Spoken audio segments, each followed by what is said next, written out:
Imagine standing in the darkness of a forest, your heart hammering so hard you can feel it in your teeth, and through the trees you see the person you gave 3 years of your life to holding someone else, not hiding it, not ashamed, and then he turns, looks you directly in the eyes, and says, "This was the biggest mistake of my life."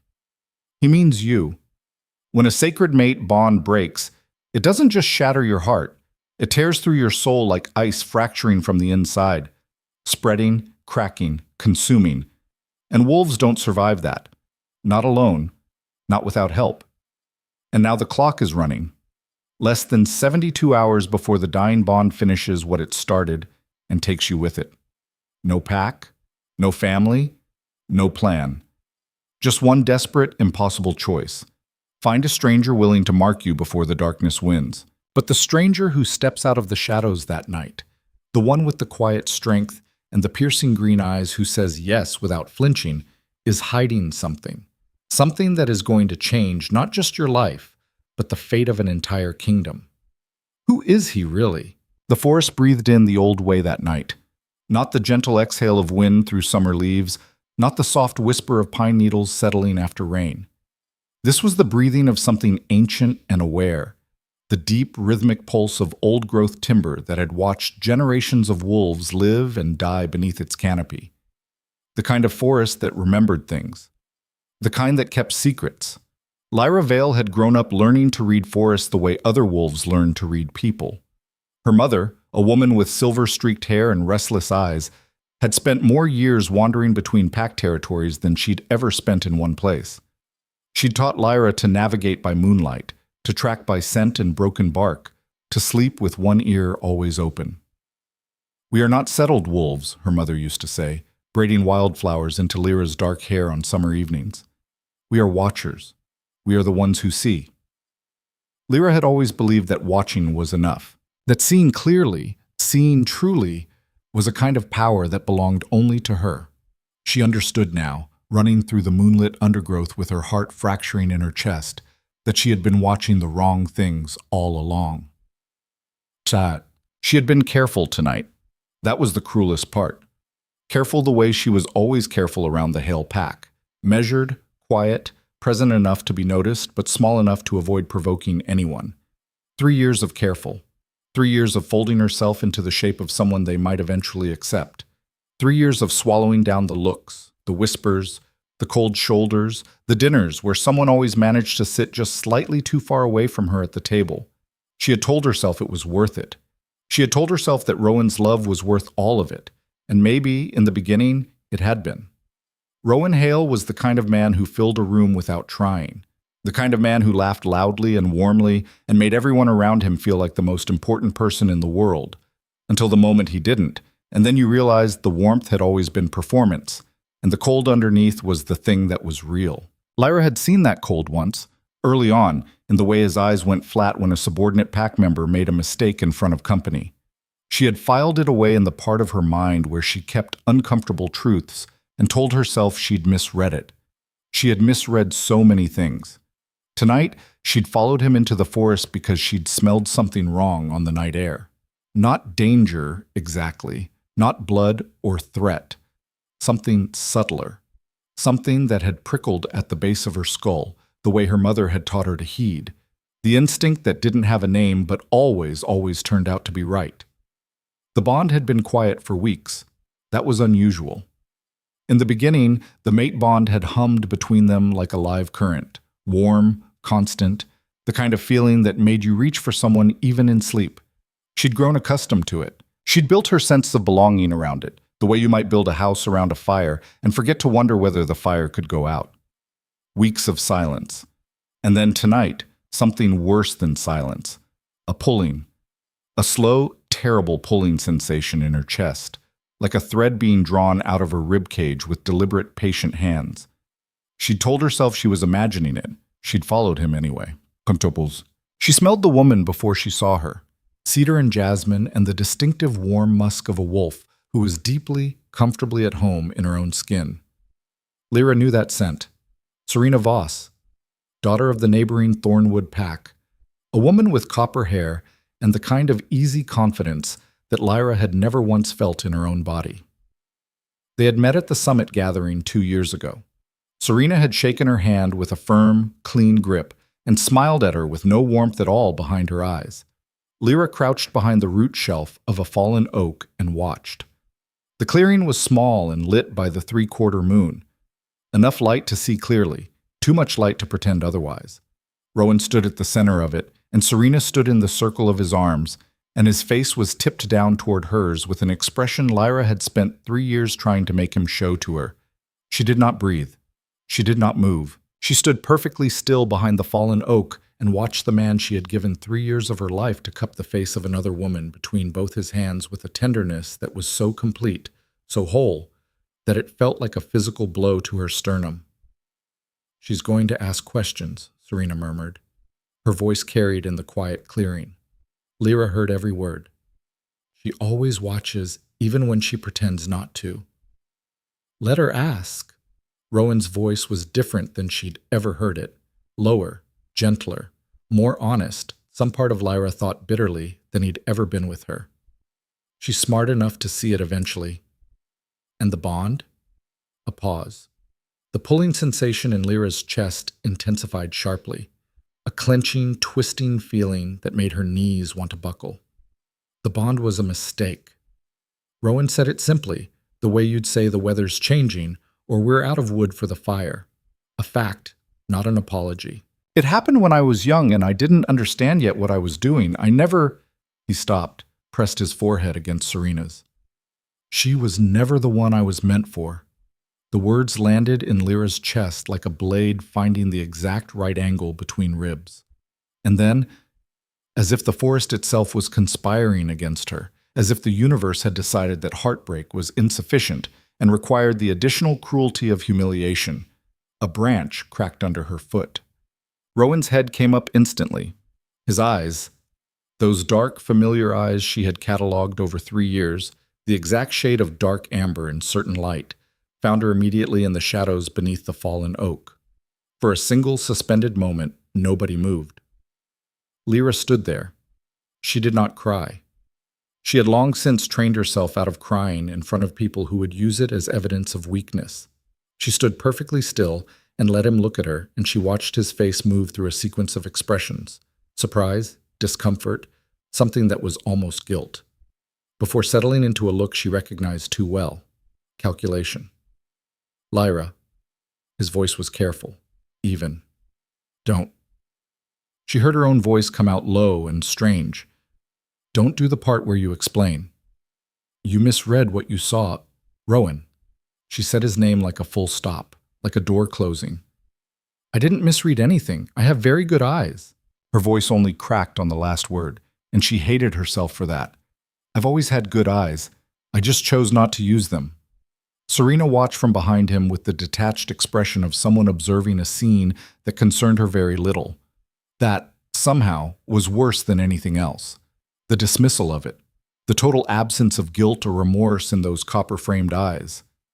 "The bond was already dying," Rowan said, and she could hear him shifting into the register he used at PAC meetings.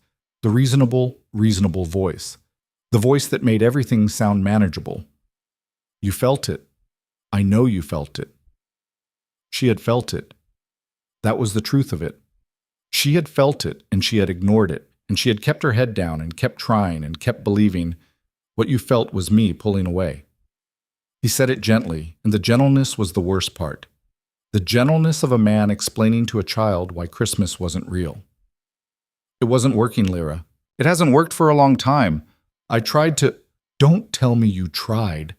Her voice came out sharper than she intended. "Don't tell me about trying."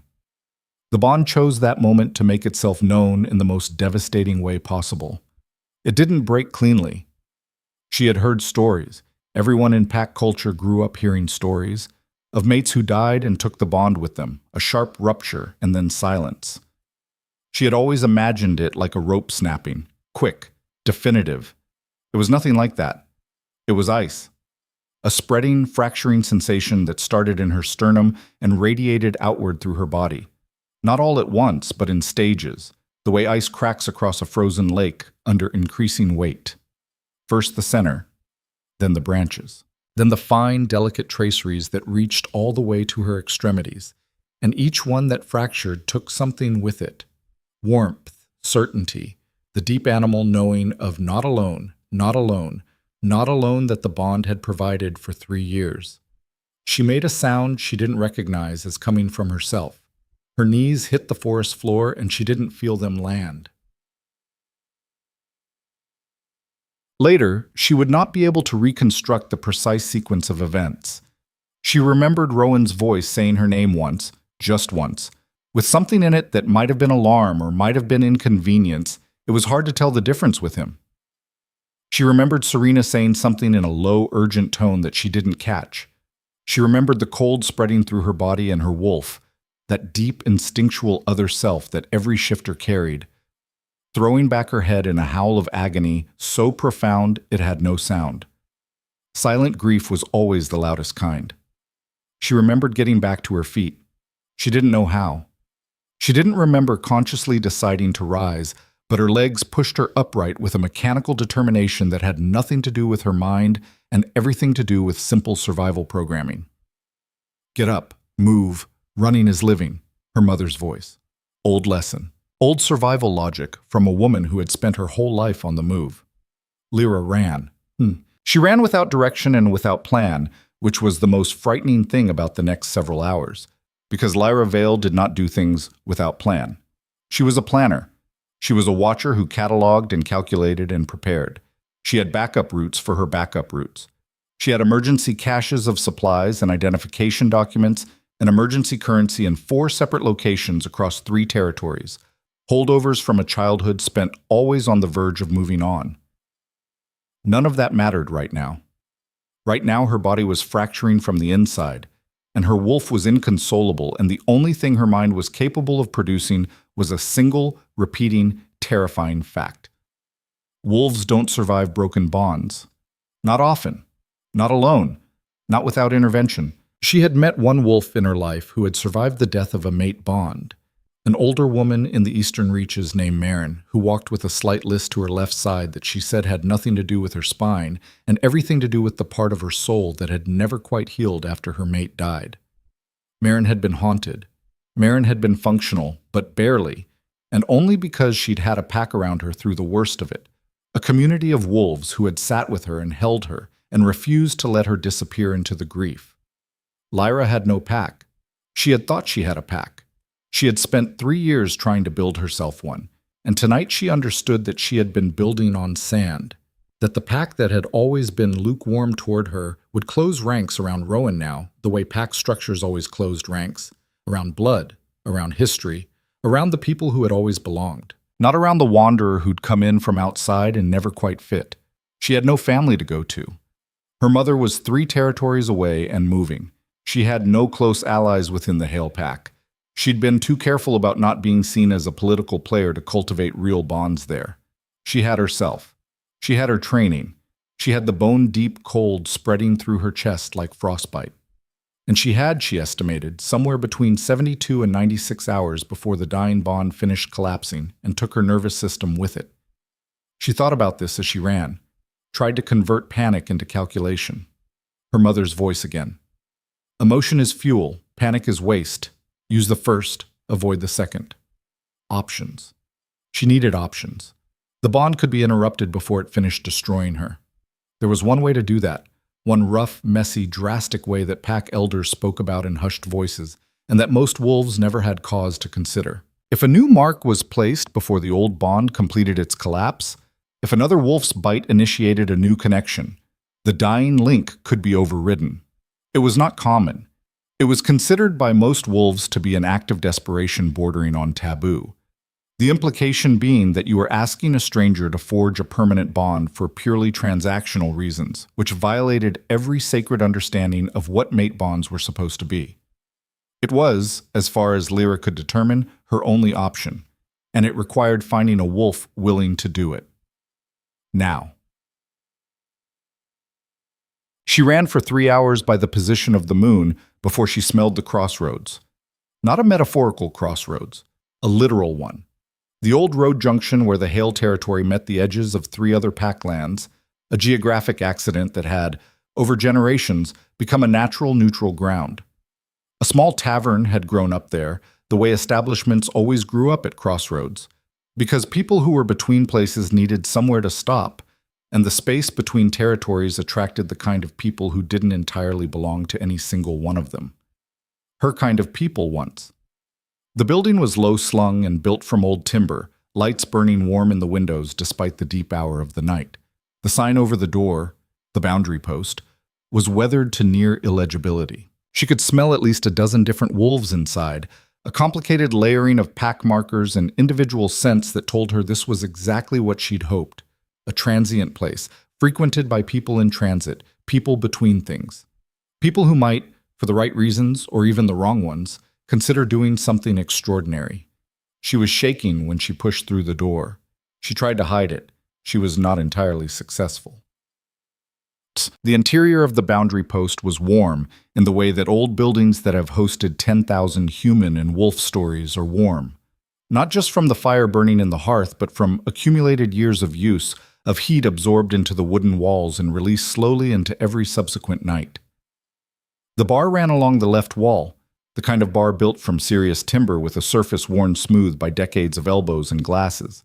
A handful of scattered tables, most occupied by people who kept their eyes down in the universal language of people who wanted to be left alone. She scanned the room the way her mother had taught her, quick, methodical, categorizing.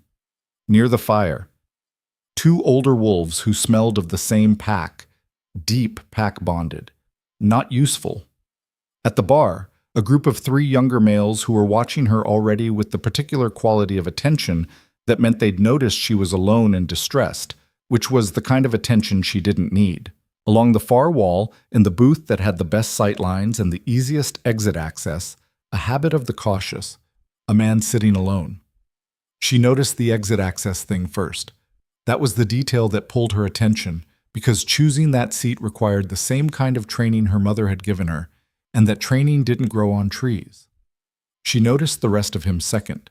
He was big, not performatively large, not the kind of size that announced itself and demanded acknowledgement, but the rangy, quietly physical size of someone who moved through the world in a body that worked well and knew it. Dark hair that needed cutting, pushed back from a face that was hard to read at first. The kind of face that had trained itself into stillness, she thought, the way hunters train themselves not to startle prey. His eyes, when they lifted from the drink in front of him to track her progress across the room, were an extraordinary clear green. Not the bright jewel green of storybook heroines. Something older and more complex than that. Green the way deep forest water is green with depth underneath. He was alone. He smelled of no pack marker she could identify. He was watching her with an expression that was intensely, carefully neutral, which meant he was taking in everything. She crossed the room and stopped in front of his table and said, before her nerve could fail her, "I need to ask you something impossible, and I need you to hear me out before you say no." One dark eyebrow lifted, very slightly. He said nothing. "I know how this looks," she said. Her voice was steadier than she felt. "I know I look like a woman who's been running through a forest for 3 hours because I have been. I know I probably look unstable, and I know what I'm about to ask sounds insane. I need you to listen anyway." The green eyes studied her face. Then, with a deliberateness that she would think about later, much later, he reached out and pushed the chair across from him out from the table with one foot. "Sit down," he said. His voice was low, even, carrying the particular kind of quiet authority that didn't require volume. "You're going to fall over if you don't." She sat. She told him everything. She had not planned to tell him everything. She had planned to give him the minimal necessary information, the clinical facts, the what I need and why, nothing that could be used against her. She was a private person by years of careful habit, but something about the quality of his attention undid her careful plans. He didn't react. He didn't recoil or make uncomfortable faces or shift forward with the particular awful energy of someone who is about to give unsolicited opinions. He listened the way that very few people ever listened, with his whole body absolutely still and his green eyes steady on her face and no part of him anywhere else. She told him about the 3 years, about the watching and the waiting and the trying to fit herself into a space that had never quite been shaped for her. She told him about the forest and the clearing and Rowan's voice saying it was a mistake with that awful clean certainty. She told him about the bond beginning to fracture, and she watched his eyes change when she described that. Something careful and assessing entering them, the look of a person running a fast internal calculation. "It's been about 4 hours since the fracture started," she said, flattening her hands on the table to stop them trembling. They trembled anyway. "The pain is manageable right now. It gets worse as it progresses. I've read everything I could find about interrupted bonds. The window for override intervention is 72 hours from initial fracture," he said quietly, narrowing with each hour. "The nervous system begins permanent atrophy around the 60-hour mark in most cases." She stared at him. "How do you know that?" Something crossed his face, a shadow, quick and controlled. "I've read widely." She let that pass. She was not in a position to cross-examine her options. She pressed forward. "I know what I'm asking is permanent. I know the mark isn't reversible. I know the bond it would create wouldn't be—" She struggled for the word. "Conventional. I know that. I'm not asking you to love me. I'm not asking you to be anything to me beyond this moment. I'm asking you to save my life." Silence. The fire crackled. Someone across the room laughed briefly at something. The world continued doing what the world did, indifferent to the weight of what was being negotiated in this corner booth. He looked at his drink for a long moment. His jaw was tight with something she couldn't read. "What's your name?" he asked finally. "Lyra Vale." "Where are you from, Lyra Vale?" "Nowhere, specifically. Everywhere, a little." She paused. "My mother was a wanderer. I've been trying to stop being one." "How's that working out?" Her mouth curved slightly, despite everything. "Tonight?" "Poorly." Something shifted in his expression, barely, but she caught it, because she was good at catching things. The faintest easing, the smallest warming. "My name is Ronan," he said. "That's what you need to know for tonight." "Ronan," she repeated. "Will you help me?" He looked at her for a long moment. And it was a particular kind of looking, she felt, not examination of her features or assessment of her in the way men sometimes looked at women, but something deeper and more troubling, like he was looking at the shape of something he couldn't quite yet see the entirety of. "Yes," he said, simply, quietly. The way a man says something he knows is going to change his life. He led her out through the back of the tavern, through a small kitchen that smelled of wood smoke and rendered fat, and out into a narrow courtyard bordered by old stone walls. The moon had climbed higher while she was inside, and it was nearly full now. Not quite the three-quarter moon under which her bond had fractured, but close, and its light fell into the courtyard like white water. She had not, until this moment, thought carefully about the reality of what she was asking. She thought about it now. "I need you to understand," he said, stopping in the center of the courtyard and turning to face her, "what this will do. Both of us. A mark creates a bond, real and permanent. You know this." "I know this. It's not a convenience that ends when the crisis does." "I know that too." She met his eyes. "I told you. I'm not asking you to. I know what you told me." His voice was quiet but absolute. "I'm telling you that regardless of what we intend, a bond doesn't care about intentions. It will be real." The pain in her chest flared suddenly, sharply, a reminder that the window she was working within was not unlimited. She made a controlled sound that she hoped didn't reveal too much. His eyes sharpened immediately. "How bad?" "Worse than an hour ago." She was honest because there was nothing to gain from pretending. "It's accelerating." He made a decision. She could see it happen, not in any dramatic external way, but in the precise quality of stillness that came over him, the kind of stillness that preceded action rather than inaction. "Come here," he said, and his voice had changed, lower, more careful, carrying something that was neither clinical nor performative, but something she didn't have a name for yet. She crossed the courtyard to him. He was tall enough that she had to tilt her head back slightly to maintain eye contact. Up close, she could see the structure of his face more clearly, the particular architecture of it, the way the moonlight fell across the angle of his jaw and the ridge of his cheekbones, the fine lines at the corners of his eyes that spoke of weather and squinting into distances. He was not a soft man. He was not, she thought, a man who had lived softly. "This will hurt," he said, and she heard something that might have been an apology threaded into the simplicity of it. "Everything hurts already. This will hurt differently." She nodded. "I know. Do it."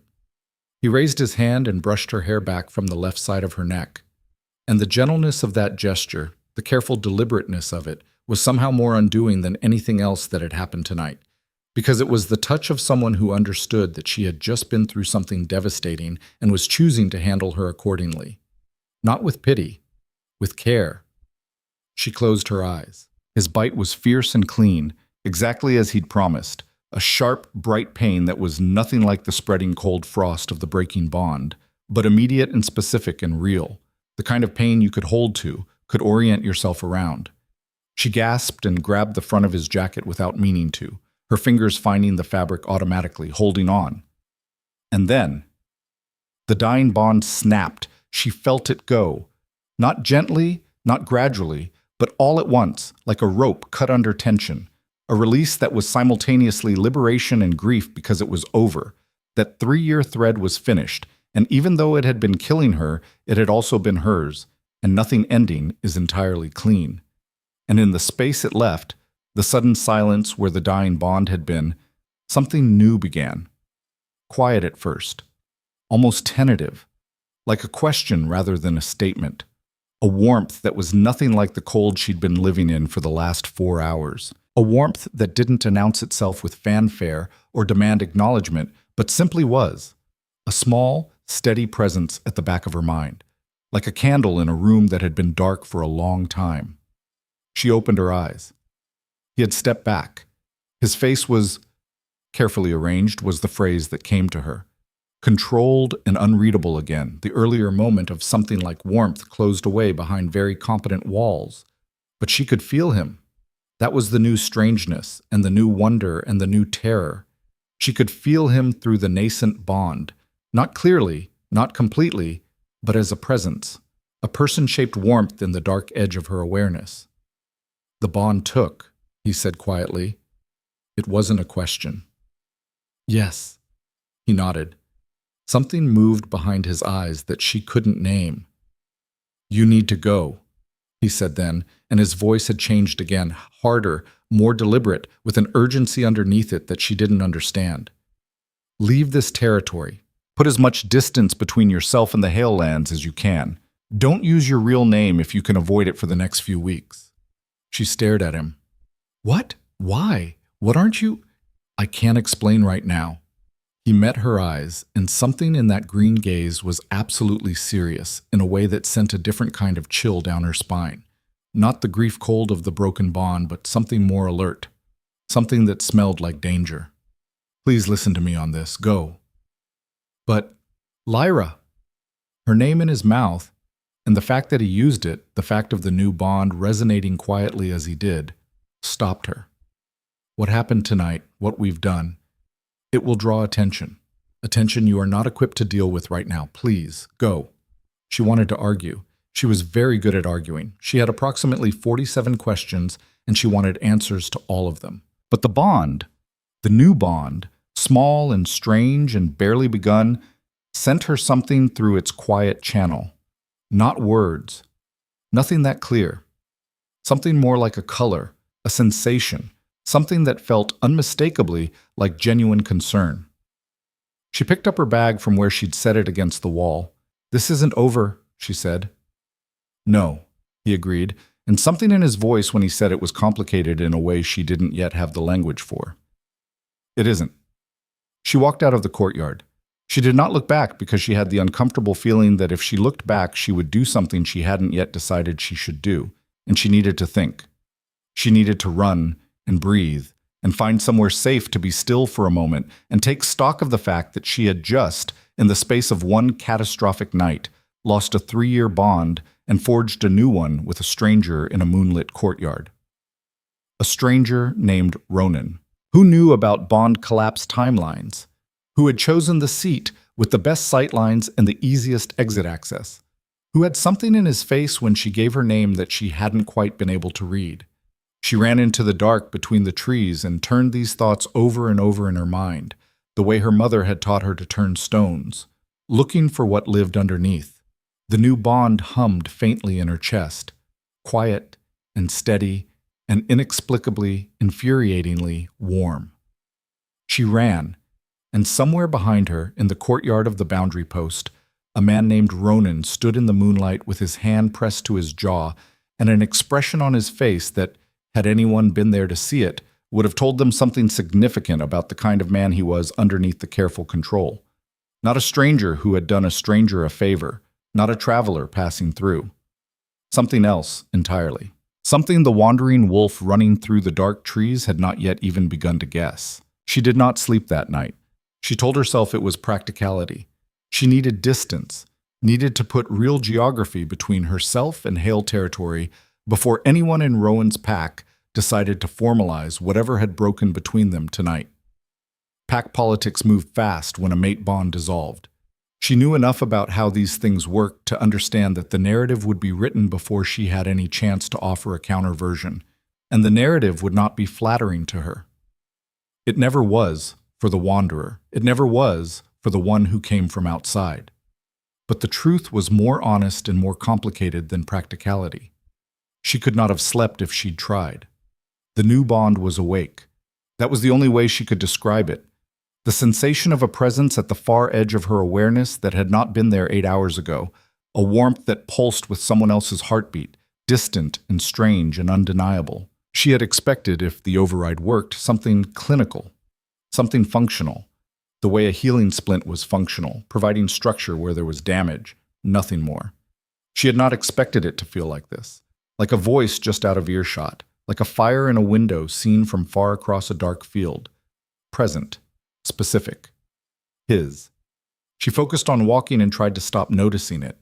She moved east, because east was away from Hale territory, and away from Thornwood, and away from every piece of geography that had failed her, and because somewhere in the eastern stretches there were pack-neutral towns where a woman traveling alone didn't draw the kind of attention she'd draw in the settled territories. She knew how to travel quietly. She had a change of clothes in her pack, an emergency cache of hard currency she'd maintained out of old habit, documentation under a secondary name her mother had arranged for her years ago. Wanderer's tools. She'd been embarrassed to have them, once, when she'd thought she was building something permanent. The forest thinned as dawn approached, giving way to the scrubby upland meadows at the edge of Hale territory's eastern border. She crossed the boundary marker, a line of elder trees planted generations ago, their bark carved with territorial sigils, without ceremony, left one world behind, entered the between space. The between spaces had always felt more like home to her than she'd wanted to admit. She reached the town of Ashford Cross by mid-morning, and it was exactly the kind of place she'd been aiming for, a working settlement built at the intersection of two old trade roads, big enough to have a proper inn and a market, but small enough that strangers were common, and no one looked twice at a woman arriving alone. The kind of town that ran on travelers and kept its questions to itself because its economy depended on people not being questioned too hard. She took a room at the Millstone Inn under her secondary name, Lena Marsh, a trader's name, the kind of name that explained presence and discouraged follow-up, and paid for 3 nights in advance with the calm assurance of someone who had done this before. The innkeeper, a stout woman with ink-stained fingers who clearly had a dozen other things to think about, handed her a key without looking up from her ledger. The room was small and clean and had a window that looked out over the market square. She sat on the edge of the narrow bed and allowed herself, for the first time since the forest, to be completely still. The bond hummed. She pressed a hand flat against her sternum, over the place where the old bond's ghost still faintly ached, the way a broken bone ached in cold weather long after it had healed, a structural memory in the tissue. The new bond sat beside that ache like a counterpoint, different temperature, different texture entirely. Where the Rowan bond had been something she'd tended, carefully and anxiously, like a fire that kept threatening to go out, this new thing felt different. She searched for the word. Stable was what she kept arriving at, which made no sense because nothing about this situation was stable. A bond formed out of desperation with a stranger in a tavern courtyard at midnight was the definitional opposite of stable. And yet, She thought about Ronan's face when he'd said yes, the quality of the decision in it. She thought about the way he'd moved her hair back before he bit her, careful, deliberate, like he was handling something worth being careful with, and how wrong that had felt against the context of everything else. She thought about the urgency in his voice when he told her to run, the specific quality of it, not the urgency of a man trying to get rid of an inconvenient problem, but the urgency of a man who knew something he wasn't saying and understood the stakes of that unsaid thing very well. Leave this territory. Put as much distance between yourself and Hale lands as you can. Don't use your real name. He had known or suspected that something would follow. She fell asleep in her traveling clothes, sitting upright against the headboard, with that thought unfinished in her mind. Thumped. She woke to the bond screaming. Not pain, not the fracturing ice of the broken bond, but something different, a sharp pulse of alarm that hit her mid-chest like a fist and snapped her upright in the dark room with her heart going triple time before she'd consciously processed what had woken her. The bond. The new bond was pulling. Not collapsing, not the death spiral she recognized, but urgent in a different and very specific way. Like a warning, like someone grabbing her arm in the dark and squeezing hard.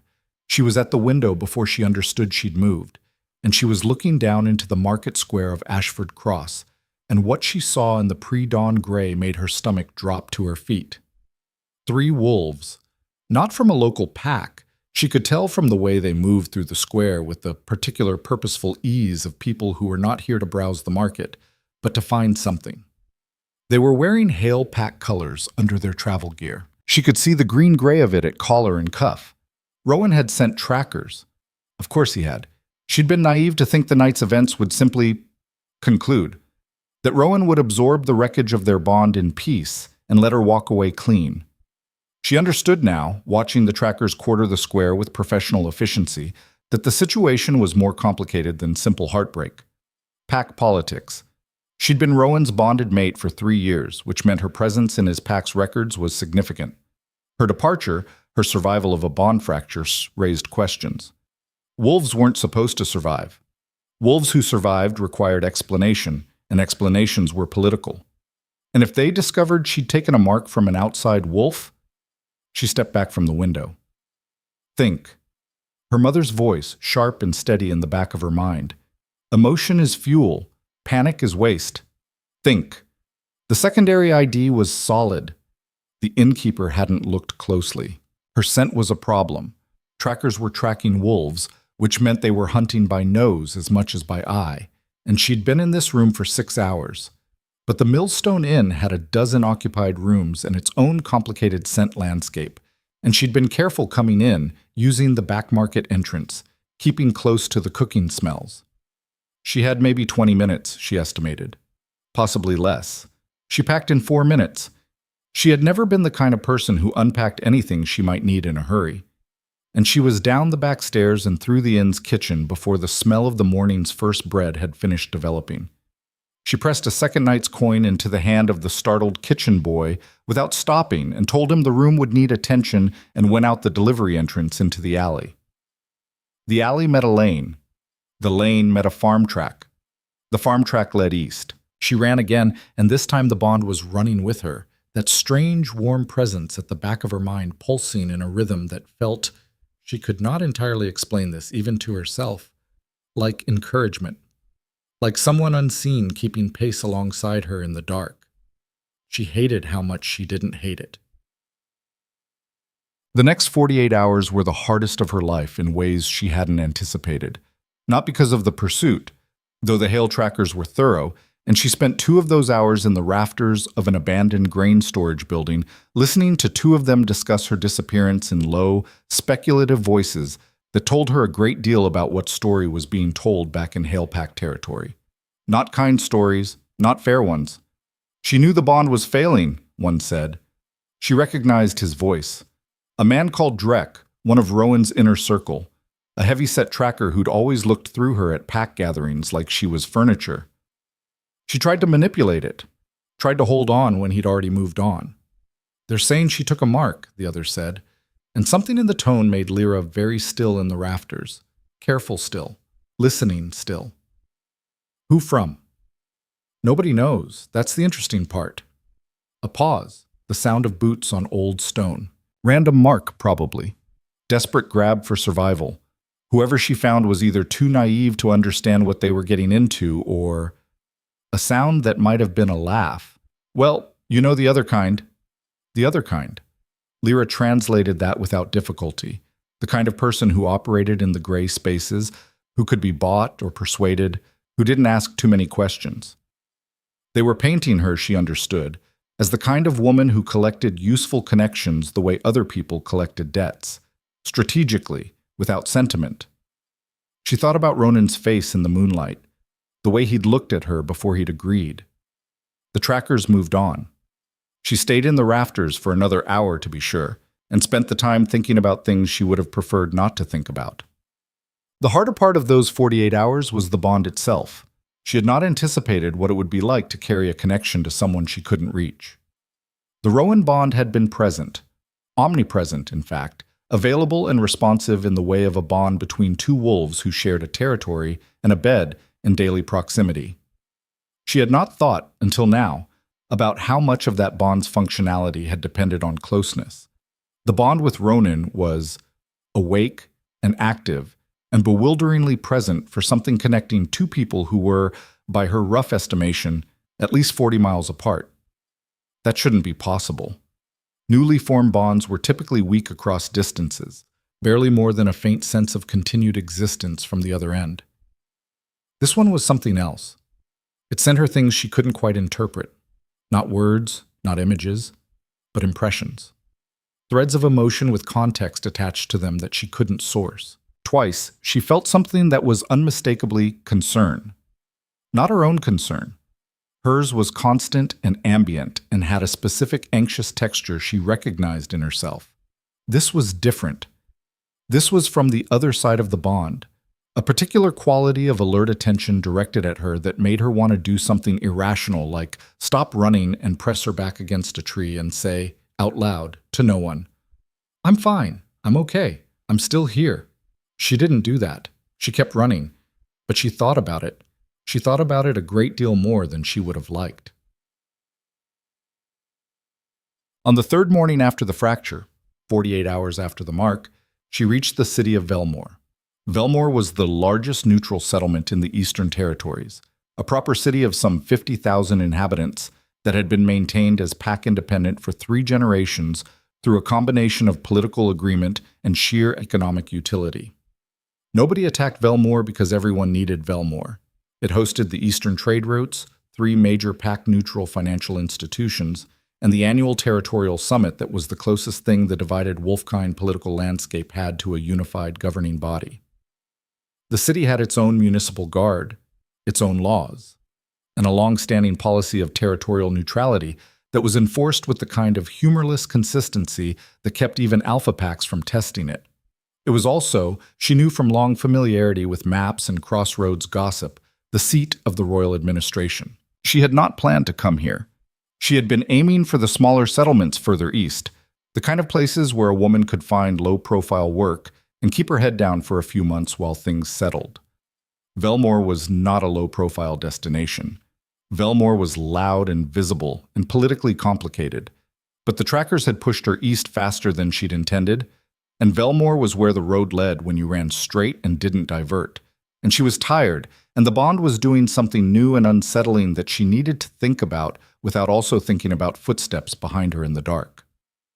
She walked through the main gate of Velmore in the early morning traffic with her hood up and her pack over one shoulder and tried to look like a person with a specific, unremarkable destination. She rented a room at a boarding house in the mid-city district, the kind of anonymous residence favored by lower-ranking administrative staff and traveling merchants, and paid a week in advance and did not offer her name unprompted and was not asked for it.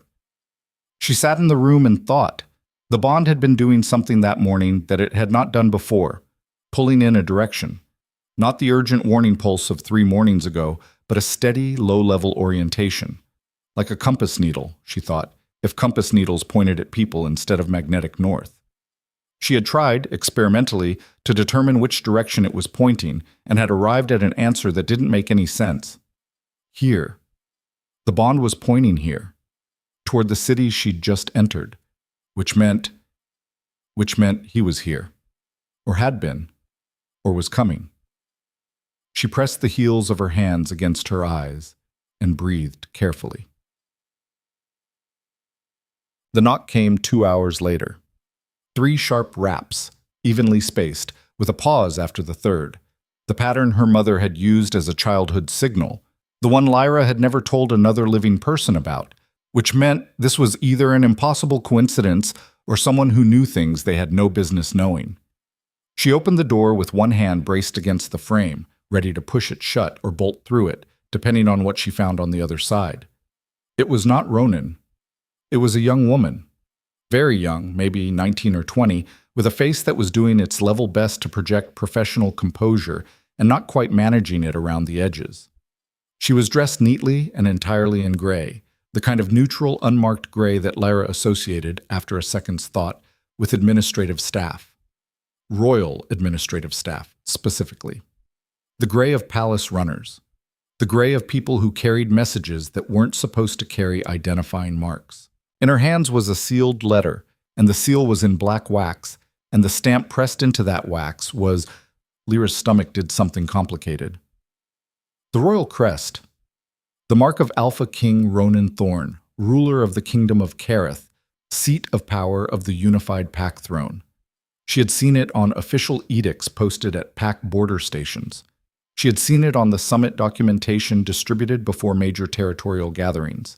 She had memorized it, the way any reasonably careful person memorized symbols of authority in the world they moved through, because symbols of authority told you where power was, and that information was always worth having. It had never before been on a letter addressed to her. "Lyra Vale," the young woman said, in the careful voice of someone delivering words exactly as instructed, "is requested to present herself at the royal palace of Velmore at her earliest convenience. The Alpha King requests a private audience." Lyra stared at the seal. Her mind was moving very fast and very quietly through a series of realizations that were arriving in the wrong order, which was deeply uncomfortable for someone who preferred her understanding of situations to be linear and logical. Ronan. The name he'd given her at the boundary post. Just Ronan. That's what you need to know for tonight. A man who knew bond collapse timelines with the precision of someone formally educated. A man who'd chosen the seat with the best sightlines and the cleanest exit. A man with no visible pack marker, because he was above pack markers. A man whose request for privacy she was now standing in, 3 days later, in a royal city, holding a letter sealed with the crest of "The King," she said, and she was appalled to hear that her voice came out entirely level. "You're telling me the Alpha King wants to see me?" "Yes, ma'am. The Alpha King." She said it again because the repetition helped, slightly. "Ronan Thorn." "Yes, ma'am." She looked at the young woman in gray. She looked at the seal. She looked at the seal for a long time. "Did he give you a message?" she said finally. "Beyond the request." The young woman hesitated, a genuine hesitation, not trained deference, and then said quietly, like she was departing from a script she wasn't sure she was authorized to depart from. "He said to tell you. He said to tell you that he's sorry he wasn't more honest at the boundary post, and that he'd like the chance to explain." Lyra breathed out slowly. The bond was absolutely blazing in her chest. Not painful. Nothing like the grief cold of the broken bond, nothing like distress. More like a fire stoked by bellows. More like the sensation of a compass needle swinging and locking into position and knowing, with the absolute certainty of calibrated metal, that it had found true north. She hated it. She resented it completely. She resented the warmth of it and the clarity of it and the way it made a complicated and dangerous situation feel, against all good judgment, like something she could stand up in. She took the letter. "Tell him," she said, in the level, controlled voice that 3 years of managing herself in an unwelcoming pack had perfected, "that I'll need an hour." She spent the hour thinking. That was not entirely accurate. She spent 20 minutes thinking and 40 minutes pacing, which was a behavior she generally associated with genuine crisis, because she was not typically a pacer. She sat with the facts the way her mother had taught her to sit with difficult terrain, cataloging, assessing, looking for the usable features. Fact 1. The man who had marked her 3 nights ago was the Alpha King, the most powerful wolf in the kingdom, the ruler of the unified pack throne that had been assembled over 3 generations of careful political maneuvering, a position that carried authority over every territorial pack in Kareth. Fact 2. He had been traveling alone, or nearly alone, at a crossroads tavern in the middle of the night, with no pack marker visible and no royal identification. He had been, in every external detail, exactly what he'd appeared to be. A lone wolf, quiet, careful, unremarkable. Fact 3. He had marked her knowing exactly who he was and what a mark from him would mean. That was the fact she kept returning to. She had come to him desperate and shaking and begging for survival, and he had listened, and he had agreed, and she had thought, she had been entirely certain, that the asymmetry of that transaction was clear. She had nothing to offer him. She was a wandering wolf with no pack, no territory, no political standing, running from a broken bond. And he had helped her, and she had thought, she had told herself, had needed to tell herself, that it was a transaction. A stranger helping a stranger, clean and bounded and complete. But he had known. He had known the whole time that a mark from the Alpha King was not a small thing. He had known that a bond with the pack throne was not something that could be quietly set aside or politely ignored. He had known that forget me and disappear, however sincerely meant, was advice that the world would not allow her to follow because you could not be bonded to the Alpha King and simply disappear. He had done it anyway. She needed to understand why. She needed to walk into that palace and look at that man and understand exactly why. The royal palace of Velmore occupied the entire northern quarter of the city, not ostentatiously, as palaces in storybooks were ostentatious, but with the quiet enormity of a building that had been added to and reinforced over 3 generations of use, a structure that had grown to fit function rather than spectacle. The gates were manned by guards in the same unmarked gray as the young woman who'd brought the letter, and they processed her with the brisk efficiency of people who had been expecting her and were not going to waste time on ceremony. She was escorted through corridors that smelled of stone and old wood and the layered, complex scent of dozens of wolves who passed through daily, up 2 flights of stairs, and into a room that was clearly a working office rather than a throne room. Walls of shelved documents, a large table covered in territorial maps with markings she'd need 10 minutes and better light to decipher. 2 chairs set near a window that looked out over the city's roofline. He was standing at the window when she came in.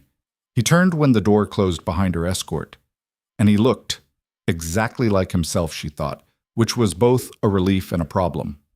She had half hoped that the trappings of his actual position would make him unrecognizable, would replace the man from the courtyard with a political figure she could maintain appropriate distance from. Instead, he was wearing plain dark clothes and his hair still needed cutting, and his green eyes were doing that same precise, attentive thing they'd done across the tavern table 3 nights ago. The bond sang. She ignored it. "You lied to me," she said, without preamble, because she had decided in the hour she'd been given that directness was the only strategy that served her here. "I didn't give you my full name," he said. His voice was exactly as she remembered, low, even, carrying that same quality of careful honesty underneath the control. "That's not quite the same thing. It's a meaningfully close approximation." Something moved at the corner of his mouth. Not quite a smile. An acknowledgement. "Sit down, Lyra." "I'll stand." "All right." He moved away from the window and sat himself in one of the chairs near the window, a move that lowered his height relative to hers and changed the geometry of the conversation, which she noticed and filed. He was trying to make this less confrontational. She was not, at this juncture, interested in less confrontational. "You knew," she said. "You knew the whole time what you were. You knew what a mark from you would create. You did it anyway." "Yes." "Why?" He looked at her for a moment, that deep, considering look she remembered. "Because you were dying," he said, "and I could prevent it. And the other considerations—" He stopped. The other considerations felt like smaller things in that moment. "The other considerations," she repeated carefully. Being that you are the Alpha King, and a bond with the Alpha King is a political event with implications for the entire kingdom. Yes, that's not a small consideration. No, he agreed. It isn't. She pushed off from where she'd been standing near the door and crossed the room, stopping a few feet from where he sat, because she needed to be close enough to read his face, and she needed to ask the next question, and she needed to do it without the distance letting him manage the answer with careful long-range composure. "Did you know?" she said, and her voice came out lower and more direct than she'd intended. "When I walked into that tavern, did you know who I was?" Something shifted in his expression. A genuine movement, not managed, not performed. "No," he said. "I didn't know you. I only saw someone who was going to die if nobody helped her." She held his gaze. The bond sat between them in the air, almost visible, a warmth that the small distance between them made acute and undeniable. "And now?" she said. "Now," Ronan said, and his voice had changed in a way she couldn't categorize. "You're here, and we have a bond between us that neither of us planned, and you have a choice to make." "What choice?" He leaned forward slightly, his elbows on his knees, and looked up at her with green eyes that held absolutely no deception that she could find. "You can walk away. I can have the royal artificers attempt a dissolution. It's painful, and the recovery isn't clean, but it's possible. You'd be free. I'd arrange for your safety and your relocation, and you'd never have to deal with any of this." He paused. "Or you can stay, and I won't pretend to you that staying is simple, because it isn't. You would walk into a court that will be deeply hostile, into a political situation that has enemies I haven't fully mapped yet, into a life that is nothing like anything you've planned." "And why," she said slowly, "would I choose that?" He was quiet for a moment, then, "Because you're standing in my office 3 days after I told you to run, which tells me that you don't make choices based on what's easy. And because the bond—" He stopped. "Because the bond, Lyra, is something I haven't felt before. And I think you know that too." The room was very still. Outside the window, Velmore went about its morning in total indifference to what was happening in this room. The carts and footsteps and voices of a city in motion, the particular urban noise of 50,000 lives proceeding without pause. She thought about the bond in the dark of the grain store, pulsing with concern that wasn't hers. She thought about a compass needle finding true north. She thought about 3 years of making herself small and careful and provisional, 3 years of fitting herself to someone else's shape and what it had gotten her. "I'm not asking you to love me," he said quietly. "I'm asking you to know that this is real, that I'm not going to, that you are not—" He stopped again, and this time the stop felt like something genuinely difficult to get past, something that mattered to him in a way he was finding hard to express with the precision he clearly preferred. "You are not nothing to me. You were not nothing to me even before the mark." The bond blazed. She stood in the sunlit office of the Alpha King, with her wanderer's pack still on her back and her secondary ID in her inner pocket, and the ghost ache of one broken bond in her chest. And she looked at the man sitting in front of her, the man who had given her a mark without hesitation when she was dying, who had met her urgency with quietness and her desperation with care, who had told her to run and sent a letter apologizing for it, who was now looking at her with green eyes that held absolutely nothing hidden from her that she could find. She had been a watcher all her life. She was good at seeing things. She saw him. "This is going to be extremely complicated," she said. "Almost certainly. Your court is going to hate me." "Some of them," he allowed. "Yes. Rowan is going to make this worse. He's going to tell everyone I engineered this, that I deliberately—" "I know what he's going to say," Ronan said, and something in his voice when he said it was very, very quiet and very, very dangerous, in a way that reminded her, very suddenly, with the force of something she'd been carefully not thinking about, that this was the Alpha King. That the man sitting in front of her with the too long hair and the direct green eyes also held the kind of power that pack hierarchies were built around, the kind of power that Rowan Hale and his entire Hale pack existed beneath. "Let me worry about Rowan." She looked at him for a long time. "I need you to be honest with me," she said finally. "Always. Whatever's complicated about your position, Whatever you can't tell other people, you tell me. If we're going to... She searched for the word. If we're doing this, you tell me the truth. Yes, he said, without hesitation. The speed of it told her things. She took a slow breath. She set her pack down on the floor next to the nearest chair. She sat. And Ronan Thorne, Alpha King of Kareth, who had spent 3 nights with the bond running between them like a current neither of them had planned, and a situation building around them that was already more complicated than either of them had fully mapped, looked at her across the short distance between 2 chairs and said nothing at all. And the nothing was somehow exactly right, the kind of quiet that didn't need to be filled. Outside, in the corridors of the palace, a pair of senior court nobles were having a conversation that, had either of them known what was occurring in the working office on the 2nd floor, would have taken a very different shape. They were discussing the king's unusual absence from the previous evening's court session. They were speculating about the nature of a certain rumor that had reached Velmore from the Eastern Pact territories. They were using the word inappropriate with the particular relish of people who liked finding things inappropriate. And downstairs, in the formal reception rooms, a man in Hail Pack colors was handing a letter to the palace secretary and requesting an urgent audience with any senior court official who would see him. Rowan had not come to apologize. The storm that had been building since the night in the forest was almost here.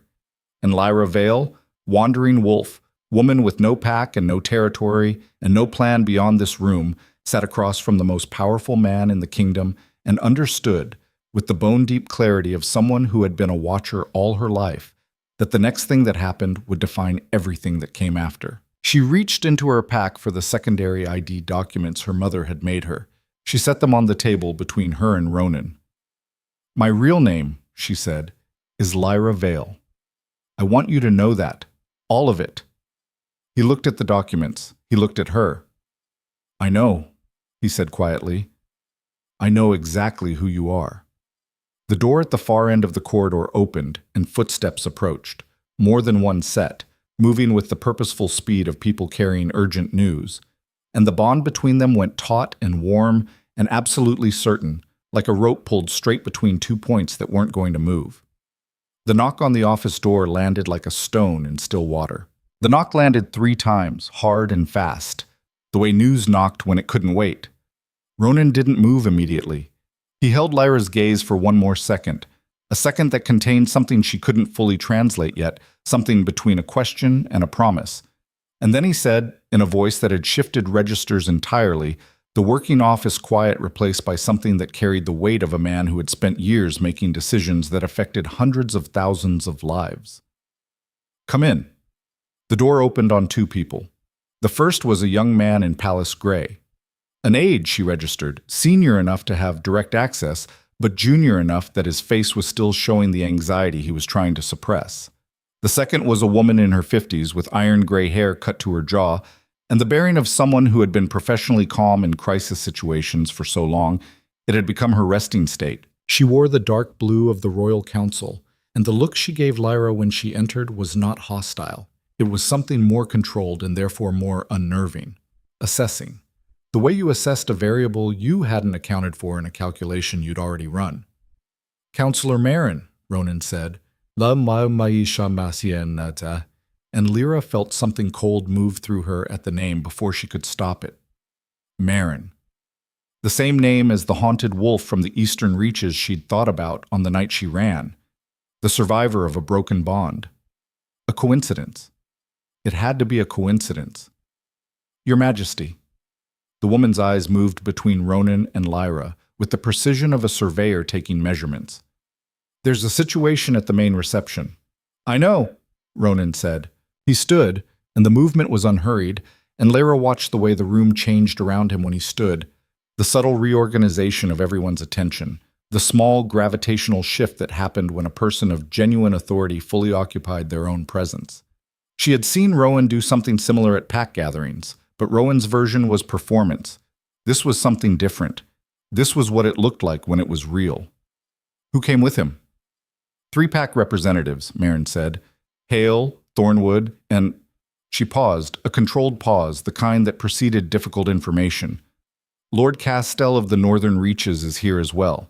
He arrived this morning, separately. Something moved in Ronan's expression. Quick, contained. Separately, he repeated. Yes, Your Majesty. His arrival appears unrelated to the Hale matter. Whether it remains unrelated will depend on the next several hours. Lyra looked from Merrin to Ronan.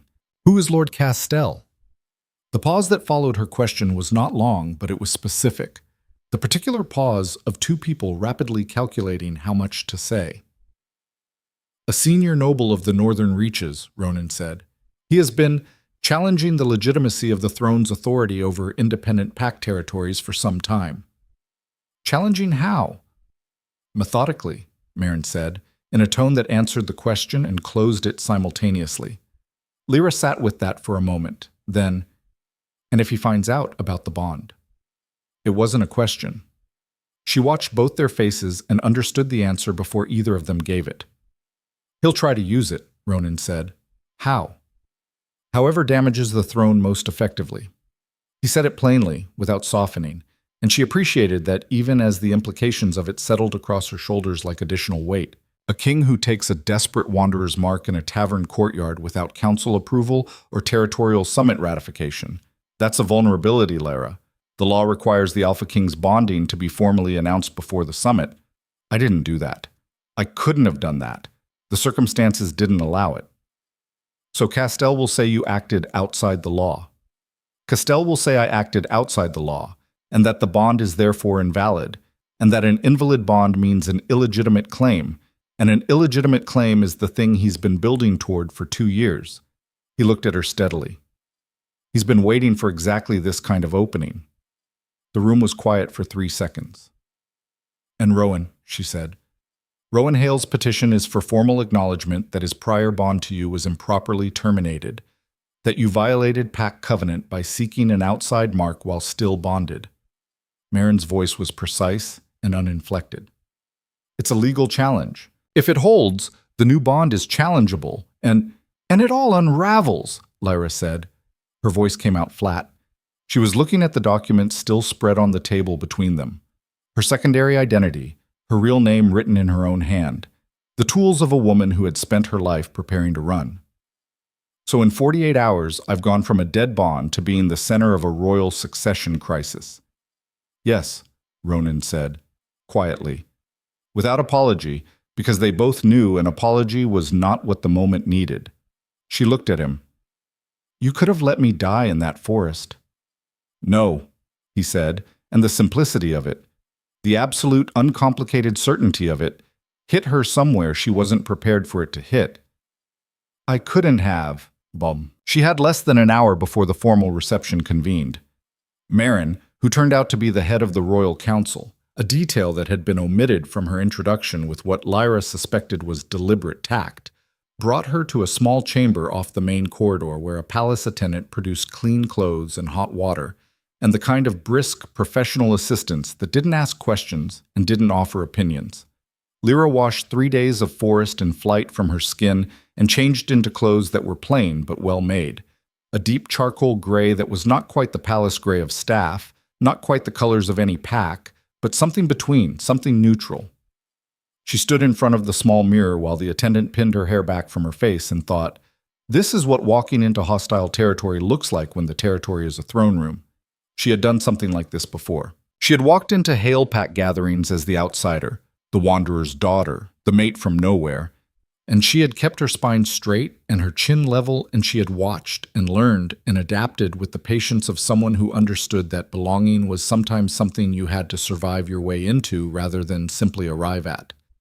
This was different in scale. This was different in consequence, but the skills were the same.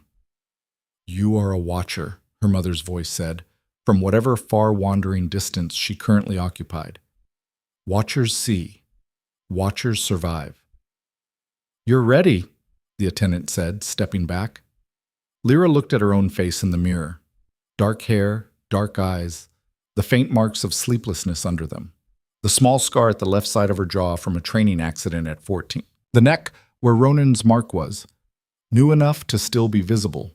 The slight bruising of it against her skin, and she made herself look at it directly rather than away, because avoiding the sight of it would not make it smaller, and she needed to stop treating it like a vulnerability. It was not a vulnerability. It was the reason she was still alive. She turned from the mirror. "Let's go," she said. Okay, the formal reception hall of Velmore Palace was large enough to make you feel small by design. She understood that immediately upon entering.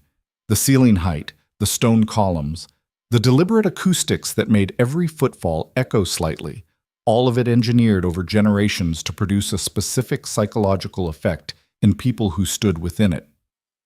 You felt the weight of the institution. You felt your own dimensions relative to it. You were supposed to feel the smallness of yourself against the enormity of what the room represented. She kept walking. The hall was not filled. This was not a public session, which she understood was a deliberate choice on Ronan's part, limiting the audience to people who had standing in the specific matters at hand.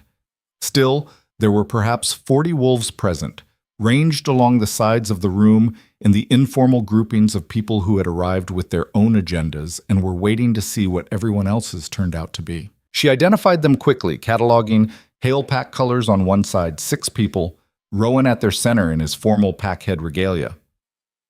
Thornwood Pack colors beside them. Serena Voss, she registered, standing at Rowan's right, with her copper hair braided and her face arranged in an expression of careful dignity.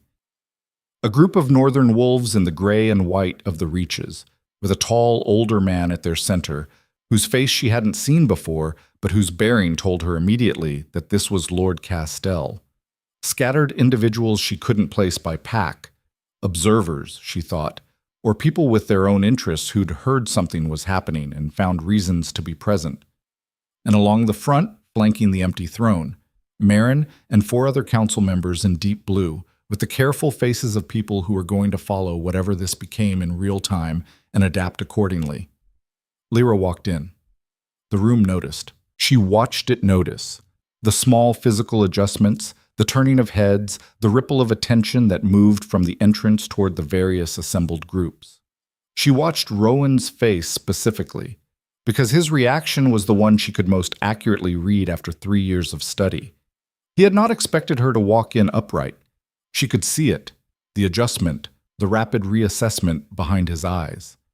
He had expected, she understood, the version of her that had existed in his narrative, the desperate woman, the failed mate, the one who had grasped at straws. He had not expected the woman who walked into the royal reception hall with her spine straight and her eyes open and her face composed into the expression of someone who understood perfectly well where she was and why. His expression settled into something colder and more deliberate. Serena's hand moved to his arm, a small, proprietorial gesture, a reminder. Lyra noted it and moved on. Ronan entered 2 minutes after her, from the side entrance that connected directly to his private corridors, and the room reorganized itself around his arrival the way rooms did. He took the throne with the unhurried ease of someone completely at home in it, and Marin took the standing position at his right, and the formal session of whatever this was began. Rowan moved first. She had expected that. He was a man who understood the advantage of setting the terms. "Your Majesty," he said, and his voice carried the particular resonance of a pack alpha projecting into a large space. "I bring a formal petition under the Covenant of Pack Bonds, Article 7.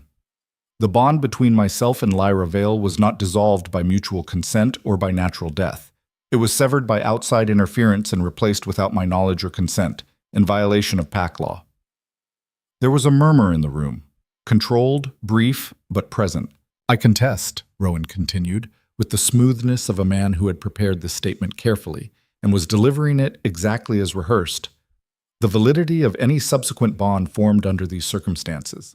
And I request that this court formally investigate the circumstances under which the replacement bond was established." He sat down. He did not look at Lyra. Marin looked at Ronan.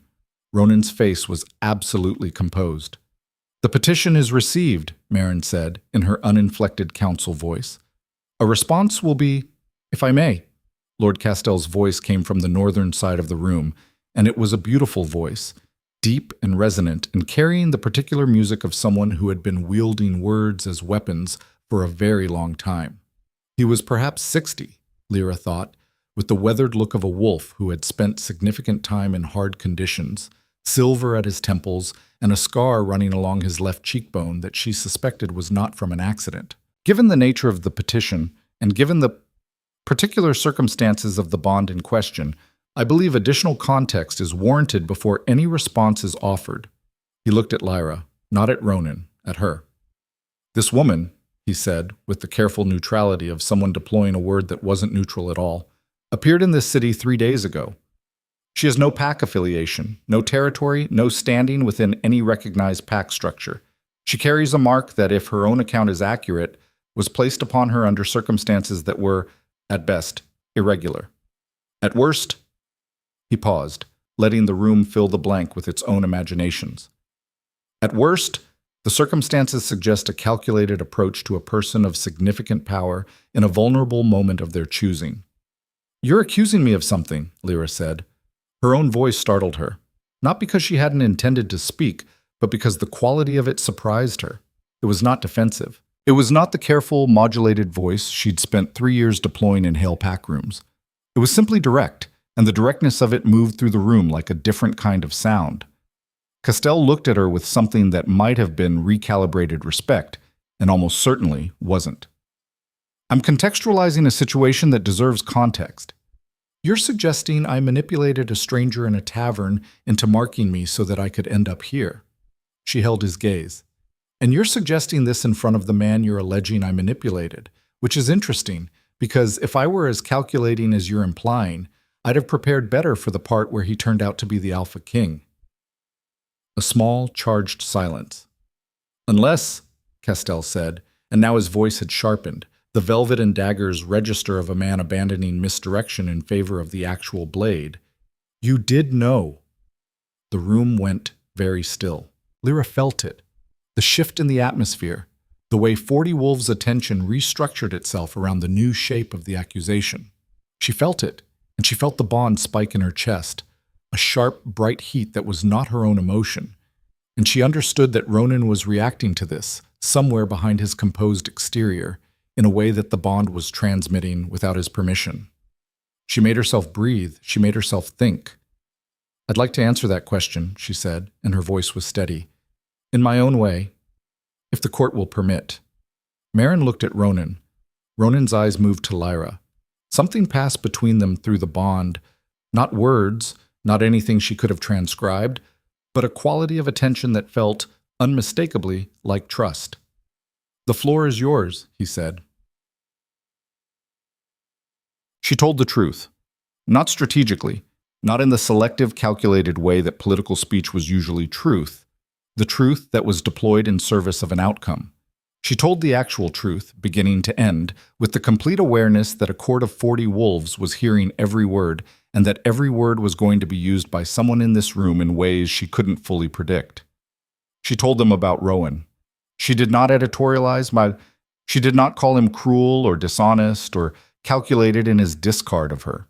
She described what she had seen in the forest, and the fracture that had begun, and the understanding that had come with it, survive or die, and the narrow window in which survival was possible, and the decision to try. She described the boundary post. She described Ronan exactly as she'd encountered him, a stranger, anonymous, offering nothing about himself except a name. She described asking him and what she'd asked for and why. She described the mark and the bond snapping into place, and his warning afterward. And then she said, "I did not know who he was. I didn't know for 3 days. I knew he was careful and capable and that he'd made a choice to help me when he didn't have to, and when I found out what he actually was..." She paused. "My first reaction was that he'd misled me. I told him so, to his face." Something moved in the room. She wasn't sure what it was yet. "My second reaction," she continued, "was to understand that whatever this is between us, it wasn't engineered, not by me. I came to him with nothing except the need to survive. If that's a seduction, it's the least strategic one in recorded history." A sound from somewhere in the room, not a laugh, but something adjacent to it. Brief, quickly suppressed. Rowan's voice came in sharp and fast. "The bond she formed with my mate destroyed a 3-year covenant." "The covenant was already dead," Lyra said, and she turned to look at him directly, for the first time since the forest, and she let him see her doing it. You had ended it before I went into that forest. You'd been ending it for months. You'd chosen Serena, and you'd been choosing her, and the bond was dying because you were killing it. I didn't destroy anything. I survived what you destroyed." Rowan's face went through a complicated sequence. Serena's hand tightened on his arm. "That's not," he started. "You told me," she said simply, "in that forest clearing, that the bond was a mistake. I heard you say it. I was standing 12 feet away and I heard every word." She looked at him with the eyes of a watcher who had been watching for 3 years and had finally stopped pretending she hadn't seen clearly. "You don't get to petition a court to protect something you'd already thrown away." The room was not still anymore. It was the particular charged not stillness of a space where something significant had shifted, and 40 people were processing the shift at different speeds. Lord Castell had been watching this exchange with an expression she couldn't read, which was more worrying than an expression she could. He waited until the room had absorbed the moment, and then he said, with the quiet of a man who had been patient precisely because he knew his play came later, "Regardless of the origins of the bond, and regardless of the romantic substance of its formation, the legal question remains. The Alpha King's bonding requires summit ratification under the Covenant of Royal Authority, Article 3. That ratification did not occur. The bond, however formed, is legally unratified." He paused. "And an unratified bond from the king creates a succession question." He let that land. It landed. "Without summit ratification," he continued, "any claim arising from the bond, to queenship, to royal partnership, to succession rights, is invalid. Which means the throne's authority to enforce pact law is currently being exercised by a king who is, by his own law's standards, improperly bonded." He looked at Ronan now, and for the first time she saw what was underneath the beautiful voice and the careful bearing, something cold and patient and very, very certain of itself. "I move for a formal challenge to the bond's legitimacy. Under pact law, the challenge must be heard within 48 hours. 48 hours. The same window she'd been running on since the forest. She understood, in that moment, with the clarity that only came when the shape of something became complete enough to see whole, that this had been building before she arrived. Castell hadn't come to Velmore because of her. He'd come for a reason that predated her by months, possibly years, and her arrival had simply handed him a ready-made instrument for the challenge he'd already been constructing. She had not been the trap. She had been the key that opened one bolt. The formal session dissolved into controlled chaos in the way that political gatherings dissolved, everyone moving toward their own people, low-voiced conversations exploding simultaneously around the room, the specific energy of a space where everyone had just been handed information they needed to process and strategize around immediately. Marin appeared at Lyra's shoulder with the silent precision of someone who had navigated this kind of room for decades. "Come with me," she said, and her voice was quiet enough not to carry. Lyra went. She glanced back once, found Ronan still at the throne, in conversation with 2 council members, but his eyes found hers across the room with an immediacy that told her the bond was running in both directions and he'd known where she was looking even before she looked. He gave her a small, almost imperceptible nod. She followed Marin out. The corridor outside was stone and quiet, and smelled of old torch smoke and the specific institutional scent of a building that had been the site of power for 3 generations. Marin walked until they'd turned 2 corners, and the noise of the reception hall had dropped to a murmur, and then she stopped and turned and looked at Lyra with those measuring eyes. "How much do you know about the Northern Reaches dispute?" she asked, without preamble. "Almost nothing," Lyra said. "I've been running for 3 days. Short version," Marin's voice was crisp and efficient. "Lord Castell has been building a coalition of independent pact territories who want to withdraw from the Royal Covenant, the treaty that gives the throne authority to arbitrate interpact disputes and maintain unified law. If they withdraw, the kingdom fractures into competing territorial claims, and pact law reverts to whoever has the most force, which is Castell in the north."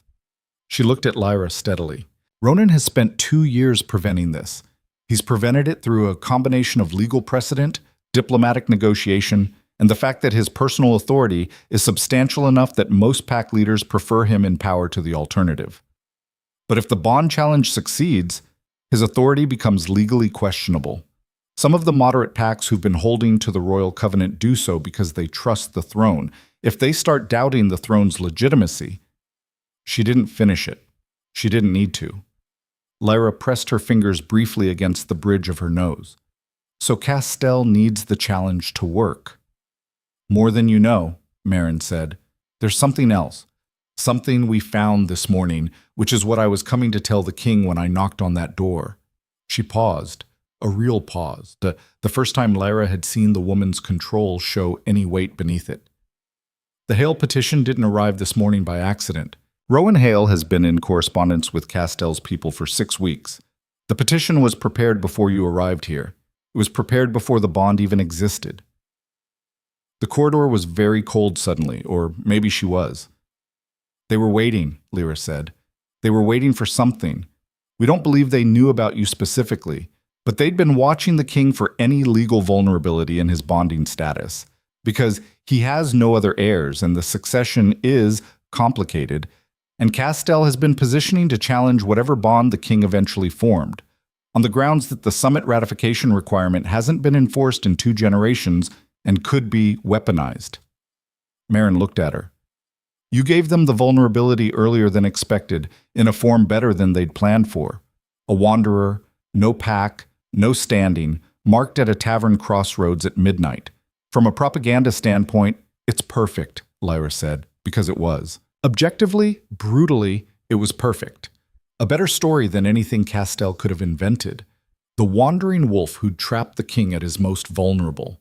Every prejudice about women without pack, about wanderers, about people who lived in the between spaces, this story activated all of them. He's going to use everything about me. Yes. Marin was quiet for a moment. I need to ask you something, and I need you to answer me honestly, because the next 48 hours depend on it. Ask. Do you want to be here? Marin's voice was stripped of its usual professional insulation. Underneath it was something direct and almost startling, genuine inquiry. Not strategically, not because the bond exists or because leaving is complicated. Do you want to be here, in this fight, in this court, next to him? Lyra thought about the question for exactly as long as it deserved, which was not long. I spent 3 years making myself small to fit somewhere I wasn't wanted, she said. And I'm still not entirely sure what I want yet, because it's been 3 days and I'm running on no sleep and an enormous amount of adrenaline. She held Marin's gaze. But I know what I don't want. I don't want Castell to win. I don't want Rowan to rewrite what happened in that forest into something it wasn't. And I don't want to run. She paused. I'm very tired of running. Marin looked at her for a long moment. Good, she said. Because I'm going to need you to do something in the next 48 hours that is going to be very difficult and very public and almost certainly the most frightening thing you've done yet. What? Stand up in front of this court and every pack representative we can assemble and tell the full truth. Baba, not the version you told today, which was honest but bounded. The complete truth. Everything. Your wandering bloodline, the emergency mark, the circumstances of the bond's formation, the nature of the connection as it exists now. Everything that Castell is going to use against you, except you tell it first, in your own voice, and you don't apologize for any of it. She looked at Lyra with the eyes of a woman who had watched politics kill people less prepared than this. Because the only thing that beats a perfect propaganda story is the truth told better. Lyra absorbed this. You're asking me to be completely vulnerable in front of a room full of people who already want to use me as a weapon against against the king. Yes. And you think that's the winning move? I think, Marin said, that you walked into that reception hall today and you told the truth and something changed in that room. I've been in that room for 20 years. I know what it sounds like when something changes. She paused. And I think you know how to survive things that should have killed you. I think that's worth something. I think the court needs to see that. From somewhere back down the corridor, beyond the turned corners, the sound of the reception hall was still ongoing. The murmur of political machinery adjusting to new information. The sound of 40 wolves calculating their next moves. And underneath it, quieter and more real than any of that, the bond in her chest ran warm and steady, that compass north presence, that small fire in a dark window. She thought about her mother's voice. We are watchers. We are the ones who see. She thought about 3 years of not being seen. She thought about what it would feel like to stand in that room and be completely, entirely visible. No secondary identities, no careful management, no strategic smallness. And let them all see exactly who she was and dare them to find something in that worth destroying. All right, she said. Tell me what you need me to do. Marin nodded once, sharply, like a decision confirmed. First, she said, you need to know something about your mother. The words landed in the cold corridor like a stone dropped down a very deep well, and Lyra heard the splash of them somewhere in the center of her, the shock of an unexpected impact, the ripple of it spreading outward. My mother, she repeated carefully. Your mother, Marin said, and something had entered her voice that hadn't been there before. Something older and more complicated, and carrying the specific weight of a person who has been keeping a piece of information that was never theirs to keep for a very long time.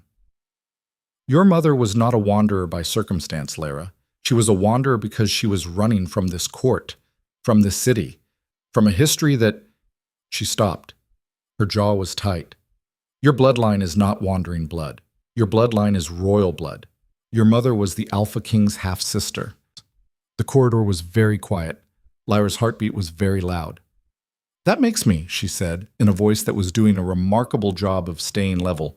The king's, his first cousin, Marin said, by blood, which makes the bond between you and Ronan a bond formed between two people of the same royal line, which under the ancient laws of the Pack Throne is not a prohibition. She held up a hand at whatever Lyra's face was doing. It's not prohibited, but it is significant. It is, in fact, she seemed to be choosing her next words with the care of a person crossing a frozen lake and testing every step. Under the ancient covenant, a bond formed between two wolves of the royal bloodline without coercion carries specific weight. It is, legally, stronger than a standard royal bond, not weaker. It requires no summit ratification, because the ancient law predates the summit requirement. Castell's challenge is built on the summit ratification law. Her eyes met Lyra's. It doesn't apply. Lyra stared at her. Why, she said very quietly, is Ronan telling me this through you instead of himself? Because, Marin said, and now her voice had something in it that Lyra thought might be the closest this woman ever came to discomfort. He didn't know, not until this morning. Your mother hid you, she hid herself, and she hid you, and she hid the bloodline for reasons that are their own story, and the records were, they were sealed, and then you walked into a tavern at the right crossroads, and she stopped. And the bond formed, Lyra finished, and it was stronger than it should have been for a new bond between strangers because it wasn't between strangers, Marin said. Not in the way that mattered to old law, not to the blood. The bond blazed in her chest, blazed, and she understood, with the force of a revelation that rewrote the shape of everything she thought she knew about the last 3 days, that the warmth she'd felt since the courtyard of the boundary post, the stability of it, the quality she'd kept reaching for and landing on despite herself, it was this. It was recognition. It was two pieces of something older than either of them, finding each other in the dark. She pressed her hand flat against her sternum. She breathed. She stood in the cold corridor of the Velmore Palace and understood that she had never been a wanderer's daughter by random fate. She had been a wanderer's daughter because someone had needed her to be hidden, and she had been hidden so well that not even she had known what she was carrying. Her mother was gone on the roads, 3 territories away, moving. A woman who had spent her entire life running from this exact city. She knew, Lyra said. She always knew. Yes, Marin said, very quietly. She knew. Down the hall, a door opened. Footsteps, familiar, unhurried, carrying the particular weight of someone who had just been told the same thing she'd been told and was coming to find her. The bond sang recognition before she heard the steps. Ronan rounded the corner and stopped when he saw her face. For a moment, neither of them spoke. He looked older than he had in the office, not in years, but in the way of someone who had just had the architecture of something significant rearranged beneath them and was still standing, but only just. His green eyes held the same thing she imagined hers held, the vast, disorienting territory of what does this mean? What does this change? What are we to each other now? You knew, she said, and she did not manage to make it accusatory because the bond told her instantly that he hadn't, that the shock in him was real and recent. But she needed to say it. She needed to hear what he said back. I found out an hour ago, he said. I was coming to you when the session started. He held her gaze. I would have told you. I know, she said. And she did know. The bond made lying between them very difficult, which was one of the things about it she was beginning to understand was not a problem, but a structure, a kind of foundation. This changes things, Ronan said.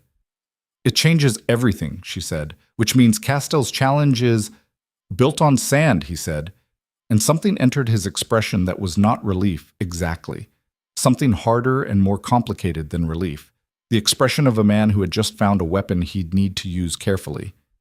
But he doesn't know that yet. Marin, who had been watching this exchange with the professional detachment of a woman who had seen a great many crucial conversations and understood her role in them, said quietly, He will know as soon as we present the evidence at the summit session tomorrow. The question is what he does in the hours between now and then. She looked between them both. Castell has been building toward this challenge for 2 years. He is not a man who accepts losing gracefully. If he understands that the bloodline evidence destroys his legal argument, he'll try something else, Lyra said. Yes, Marin said, and it won't be a legal argument. The corridor felt colder than it had before, and the warmth in Lyra's chest felt more necessary than ever. And tomorrow was 48 hours from the challenge Castell had issued, which meant that every hour between now and then was an hour in which a man who had spent 2 years building toward power might do any number of things to prevent losing it. The storm had arrived, and somewhere at its center stood a wandering wolf who had just discovered she wasn't wandering at all. She'd been circling home the whole time without knowing it. The night before the summit session, nobody slept. Lyra knew this not because she could see through walls or hear through stone, but because the palace itself had a particular quality at 3 a.m. that told her she was not alone in her wakefulness. Footsteps in corridors that should have been quiet, the low murmur of voices behind closed doors, the specific restless energy of a building full of people who were all running calculations in the dark. She sat at the window of the chamber Marin had assigned her, watching the lights of Velmore hold against the pre-dawn black, and she thought about her mother. She thought about a woman with silver-streaked hair and restless eyes who had taught her daughter to navigate by moonlight, to track by scent and broken bark, to sleep with one ear always open, who had given her a secondary name in emergency documents and a thorough education in how to exist in the spaces between things, who had, for Lyra's entire life, framed all of that as the natural inheritance of wandering blood, the tools of a woman who didn't belong anywhere and therefore needed to be equipped to survive everywhere, and who had never once, not in a single conversation across a childhood's worth of campfires and rented rooms and moonlit roads, mentioned a royal palace or a brother king or a bloodline that ran back to the throne of Kareth. Lyra tried to be angry about that. She tried on the anger, assessed its weight, held it up to the available light. It didn't fit the way she'd expected, because she knew her mother. She knew the quality of her mother's fear, not the abstract anxiety of a worried parent, but the specific structural, bone-deep vigilance of a person who has been running from something real for so long that the running had become the personality. Her mother had been afraid, genuinely, thoroughly afraid of this city and this palace, and whatever history lived inside both. And people who ran from fear didn't explain the fear to their children, because explaining meant remembering, and some things you could only survive by refusing to turn around and look at them directly. She understood that. She had been doing it herself for 3 years with Rowan. The anger softened into something more complicated and more true. Grief, maybe? Or the specific ache of loving someone who couldn't give you the whole story. And underneath that, something surprising. Something that felt, against all reasonable expectation, like relief. She had always known she was not a wanderer by nature. She had always felt, underneath the competent adaptability her mother had built into her, the persistent and embarrassing ache of wanting to be from somewhere, of wanting roots, of wanting to look at a piece of ground and feel it recognize her back. She was from somewhere. She had always been from somewhere. She just hadn't known where until now. But Marin came for her at 6 in the morning, when the city below was beginning its earliest working sounds, and the sky had moved from black to the dark gray blue of pre-dawn. She was carrying a cup of tea and wearing the expression of someone who had identified all the relevant problems and was prepared to address them in order. Castell met with 3 PAC representatives last night, she said, setting the tea on the table and settling into the chair across from Lyra without ceremony. 2 of the moderates who've been holding to the royal covenant, he's been working on them. We don't know what he offered, but both of them sent their regrets for this morning's session.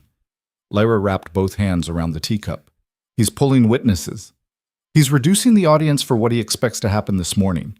If fewer people hear the challenge, fewer people see the bond's legitimacy questioned, and fewer people have to formally take sides. Marin's voice was precise. He still has Hale and Thornwood in the room.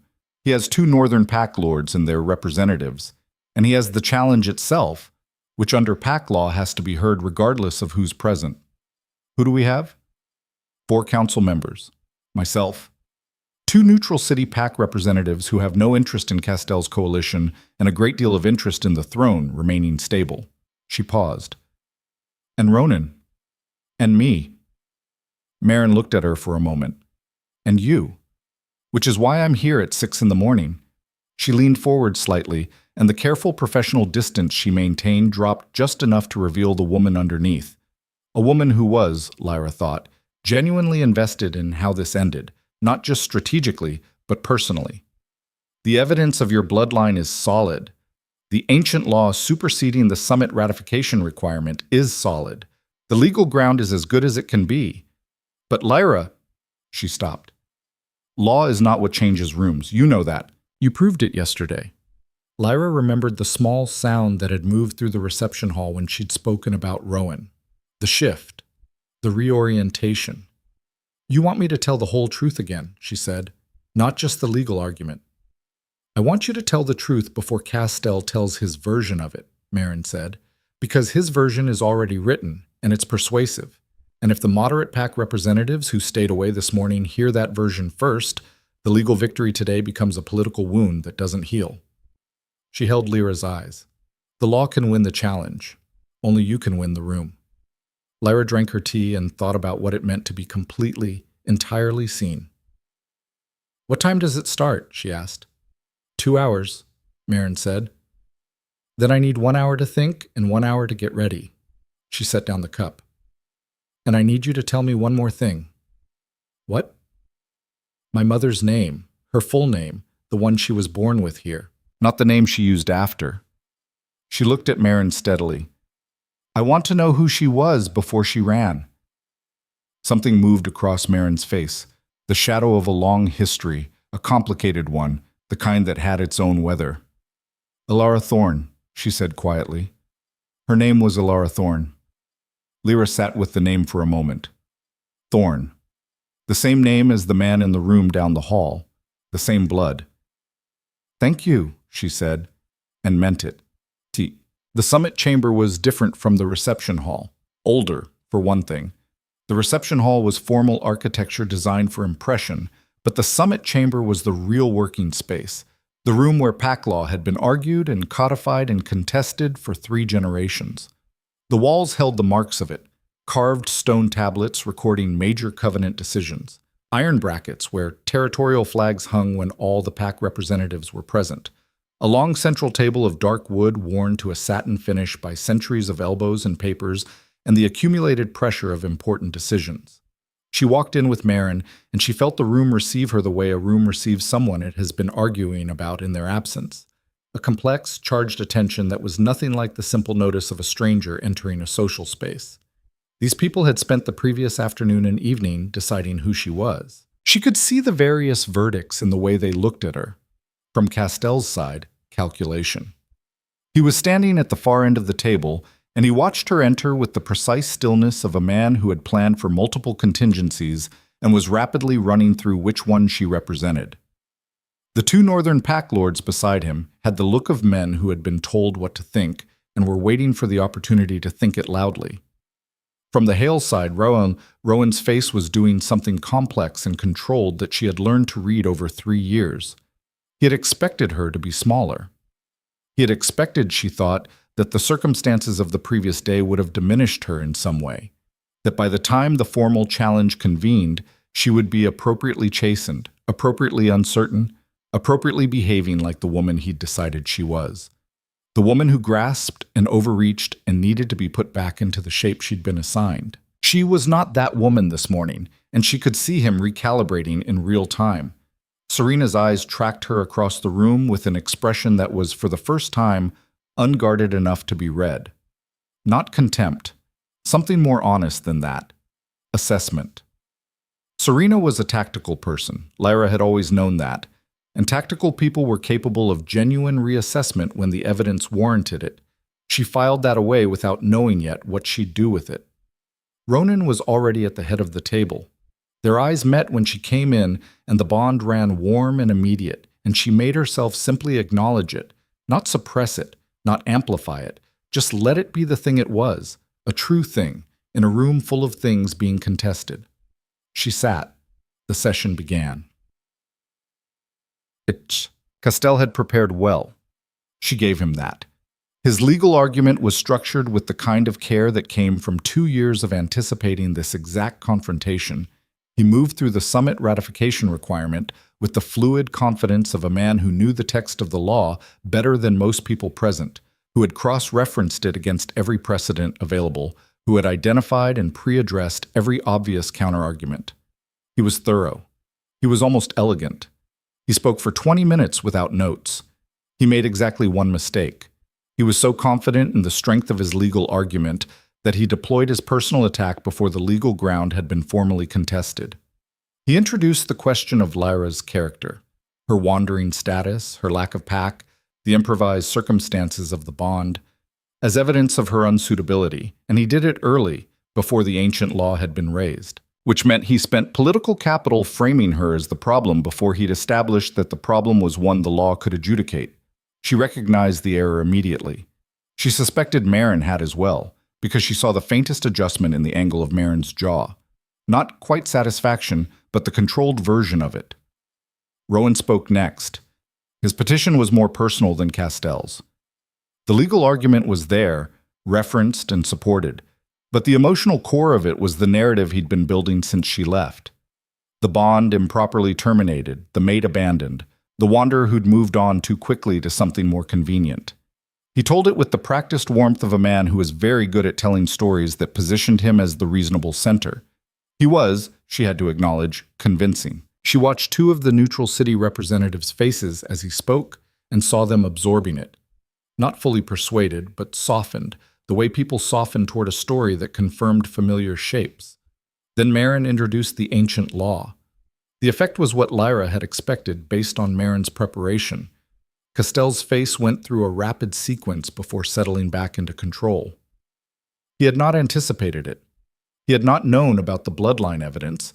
Marin had been careful about how widely it was shared, and the discovery that his entire legal framework was built on a provision that didn't apply to this bond was visible on him for approximately 4 seconds before he recovered. 4 seconds was enough. The room had seen it too.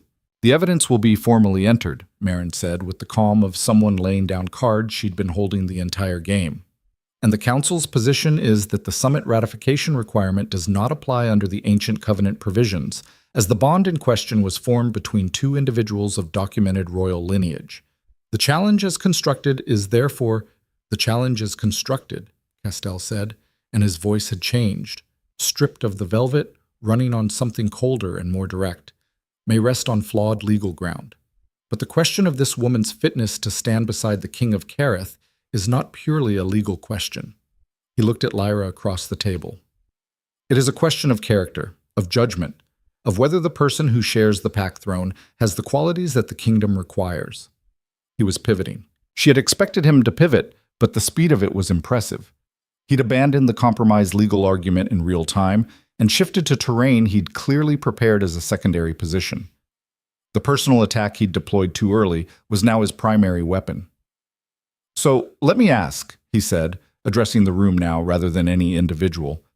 What we know about Lyra Vale. She is a woman without pack, without territory, without standing in any recognized structure. She survived a broken bond not through her own strength, but by finding a stranger willing to mark her in the middle of the night. She has no diplomatic experience, no governance experience, no knowledge of the summit structures or the territorial agreements that the throne is responsible for maintaining. He spread his hands. Whatever the law says about her bloodline, and I accept the council's evidence, the question remains, is she prepared for this role? Is she ready? And if she is not, he paused, letting the room complete the thought, then the kingdom deserves better. Silence. The moderate representatives were still watching. The Northern Pack Lords were nodding with the careful enthusiasm of people who had been told when to nod.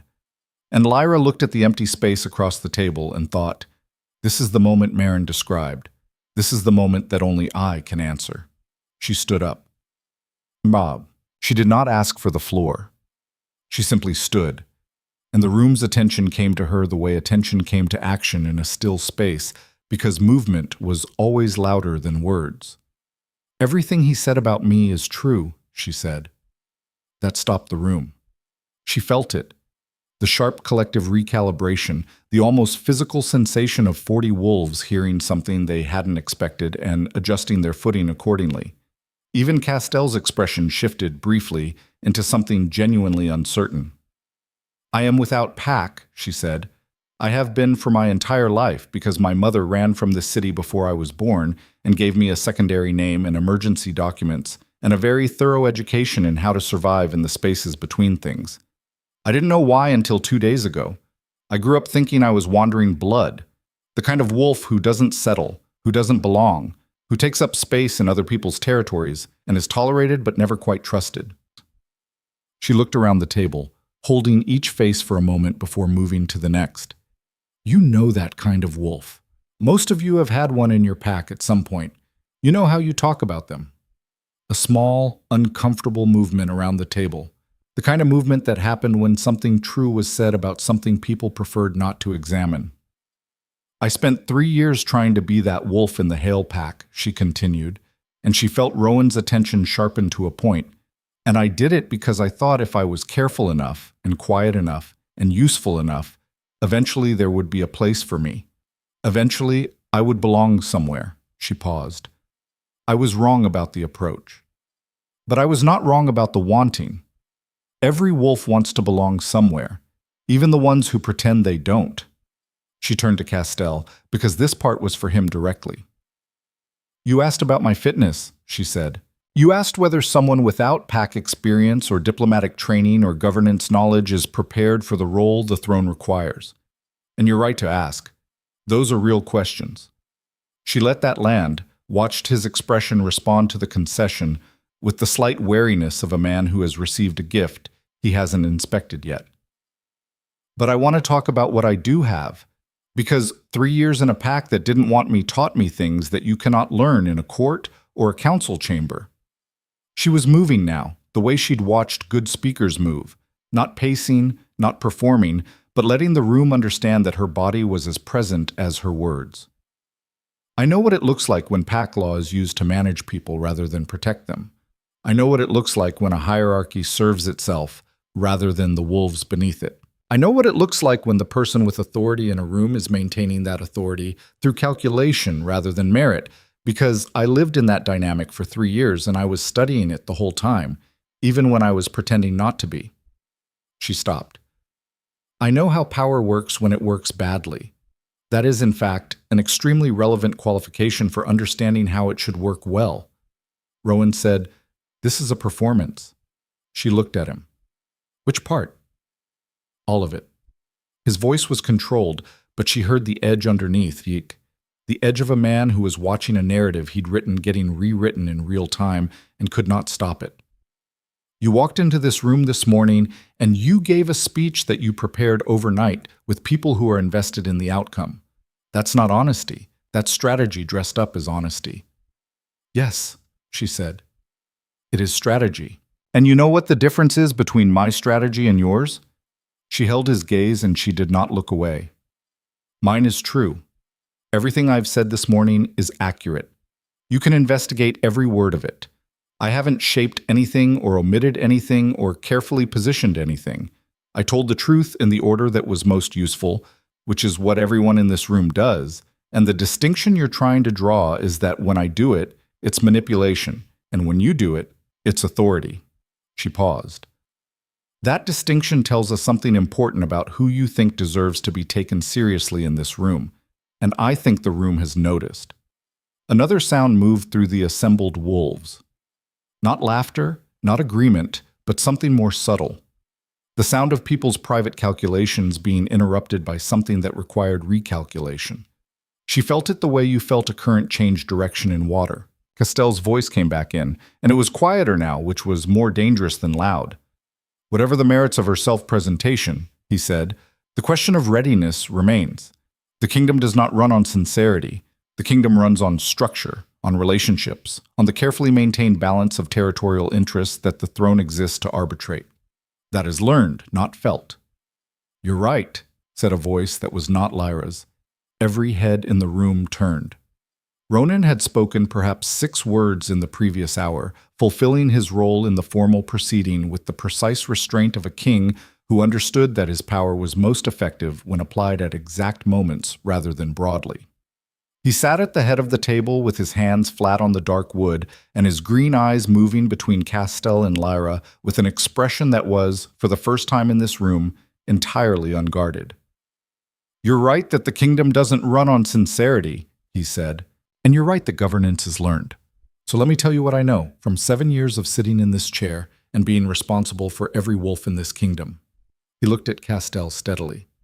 The greatest failures of governance I have witnessed.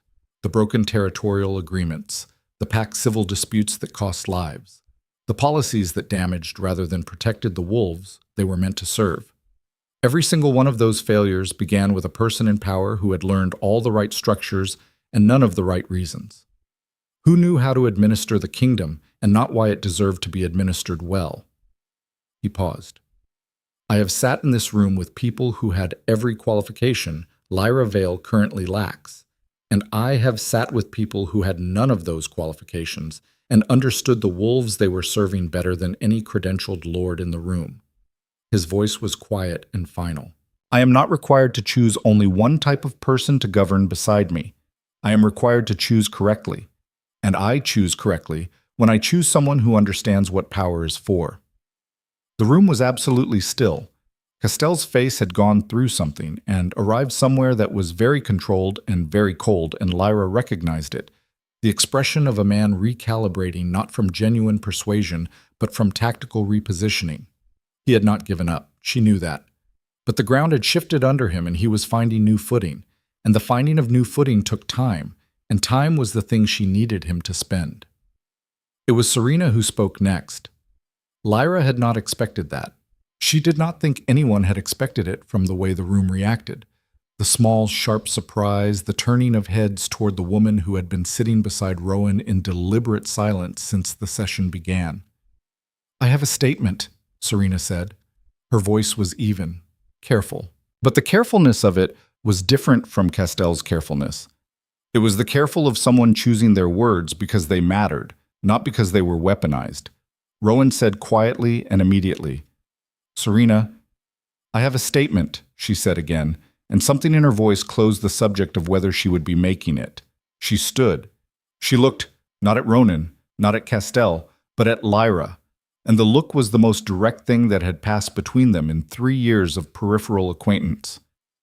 I was present in the forest, she said, when the bond fractured. I was there. She held Lyra's gaze. And what Rowan said that night, that the bond was a mistake, that it had always been a mistake. He said it. Those words are accurate. The situation as Lyra has described it is accurate.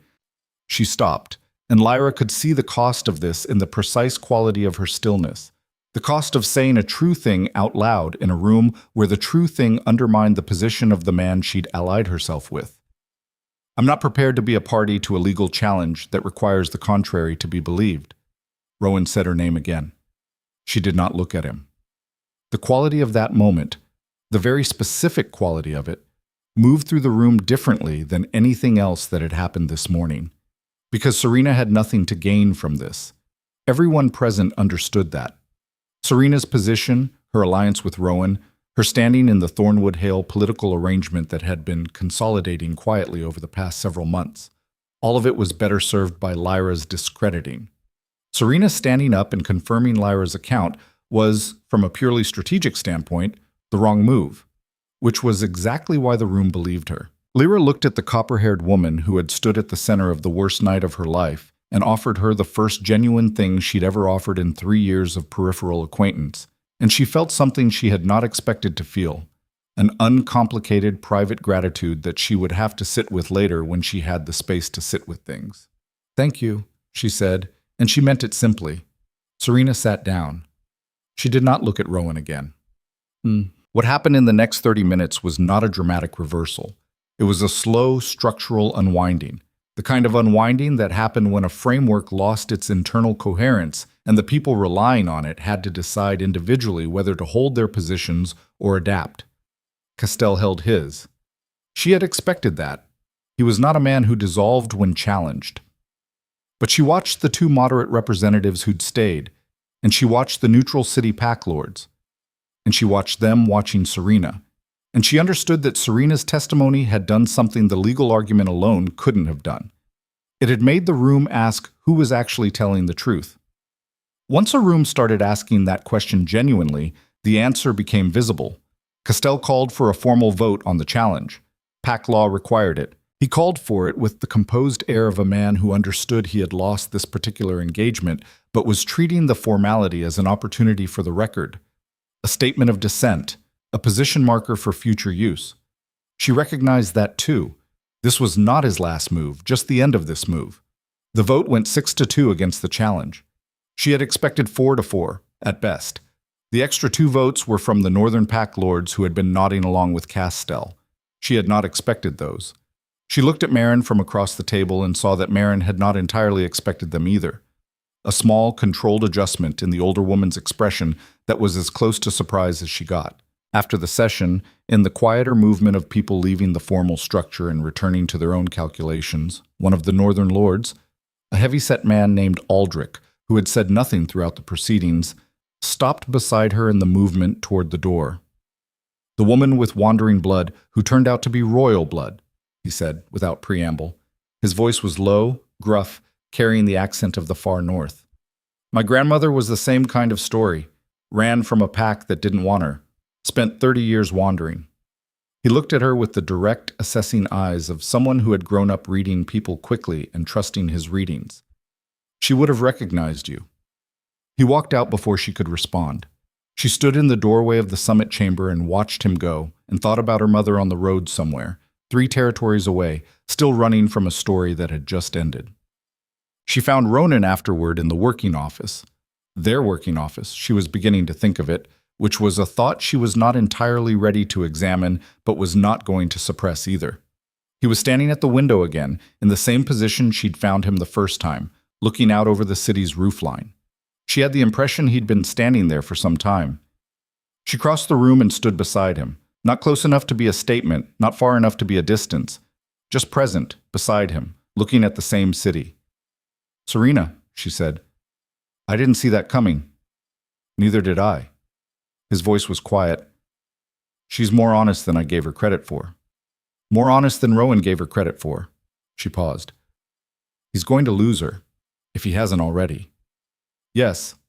He was quiet for a moment. He made her into an instrument, and she noticed. He said it without satisfaction, without cruelty, just the flat honesty of someone stating a cause and its effect. People noticed that eventually. She thought about 3 years of trying to fit herself into an assigned shape, and then thought about Serena standing up in that room and deciding not to.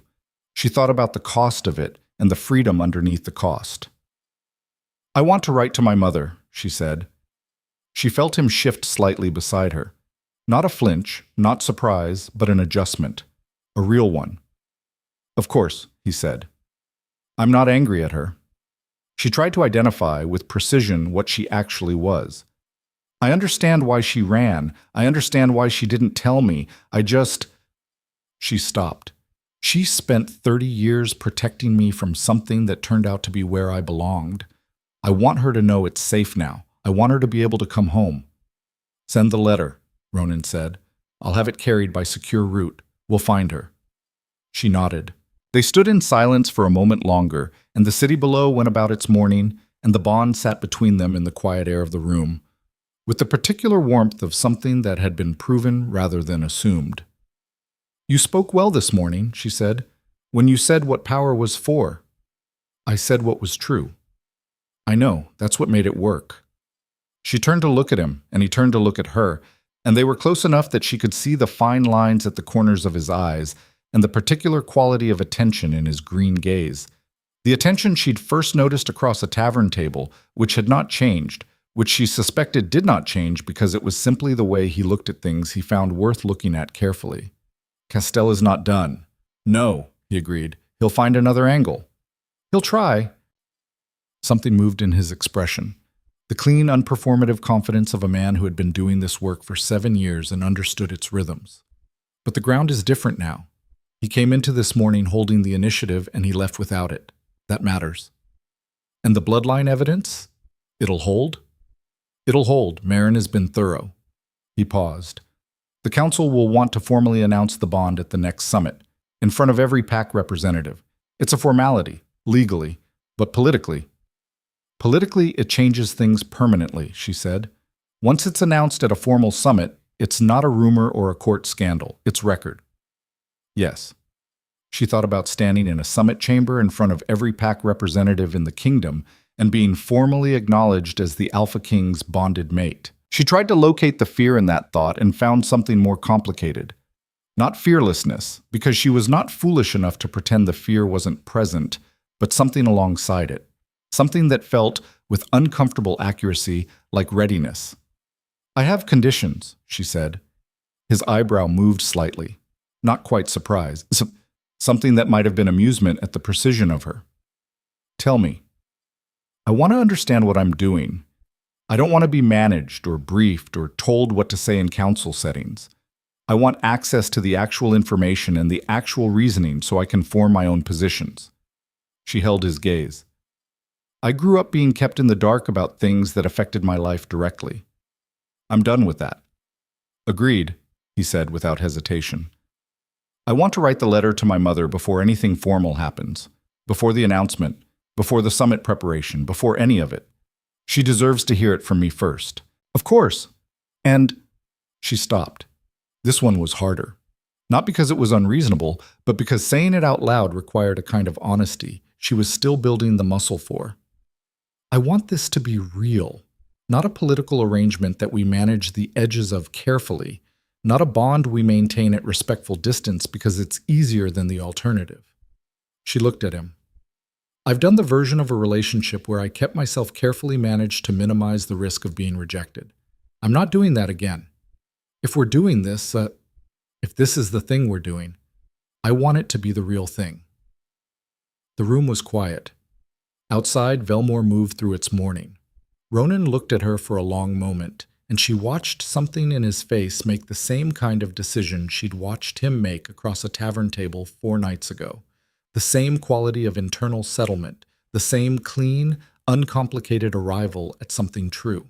I told you the night we met, he said quietly, that the bond would be real regardless of what we intended. I meant that. I've meant it every day since. He paused. I have no interest in the managed version either. I have been managing things carefully for 7 years, and it is a deeply lonely way to live. She looked at him. She thought about loneliness, her own variety, the specific flavor of it that came from being always adjacent to belonging and never quite inside it. She thought about the compass needle finding true north, and the fire in a dark window, and the warmth that had been pulsing in her chest since a moonlit courtyard in a place called the Boundary Post. All right, she said. And then, because she was her mother's daughter and her mother's daughter did not say important things quietly when they could be said clearly, then I'm staying, completely, all of it. Something shifted in Ronan's face, a real movement, unguarded and unmanaged, the expression of a man receiving something he'd been hoping for and not entirely trusting himself to believe in. It was a brief expression, quickly succeeded by the more characteristic composure, but she had good eyes and she caught it, and she filed it away in the part of her mind where she kept things that mattered. "There's still the matter of Castell," he said, after a moment. "I know." She turned back to the window. "But the room changed this morning. You said yourself the ground is different." "It is." He stood beside her, and his shoulder was almost touching hers, and the bond ran warm and certain between them in the space of that almost. "But Castell has been building toward this for 2 years. He lost a battle this morning. He didn't lose the war." "Neither did we," she said. Down in the city below, the market was opening, and the early traders were setting up their tables, and the ordinary life of Velmore was conducting itself with magnificent indifference to the political rearrangement that had occurred in a summit chamber above it. She watched a woman arranging bolts of cloth in the morning light, and thought about her mother on some unknown road, not yet knowing that the running was over. She thought about the young woman she'd been 4 nights ago, on her knees in a forest with a fracturing bond and 72 hours to find someone willing to save her life. She thought about how far she was from that forest, and how recently she'd been in it, and how the distance between then and now was measured not in miles, but in the specific quality of what it felt like to stand in a place and feel the ground recognize you back. "Write to my mother," she said again, quietly, more to herself than to him. "Tonight," he said. "I'll have the route arranged by tonight." She nodded. She breathed. She let the morning light fall across her face and felt it, unguarded, for the first time in longer than she could honestly account for. One battle won. One woman still not yet home. But the ground was different now. The room had changed, and Lyra Vale, who had always had very good eyes, could see exactly what was coming. The letter to her mother took 3 drafts. The first was too careful.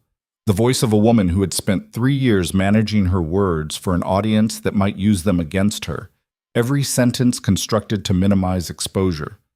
She read it back and didn't recognize herself in it and started over. The second was too raw.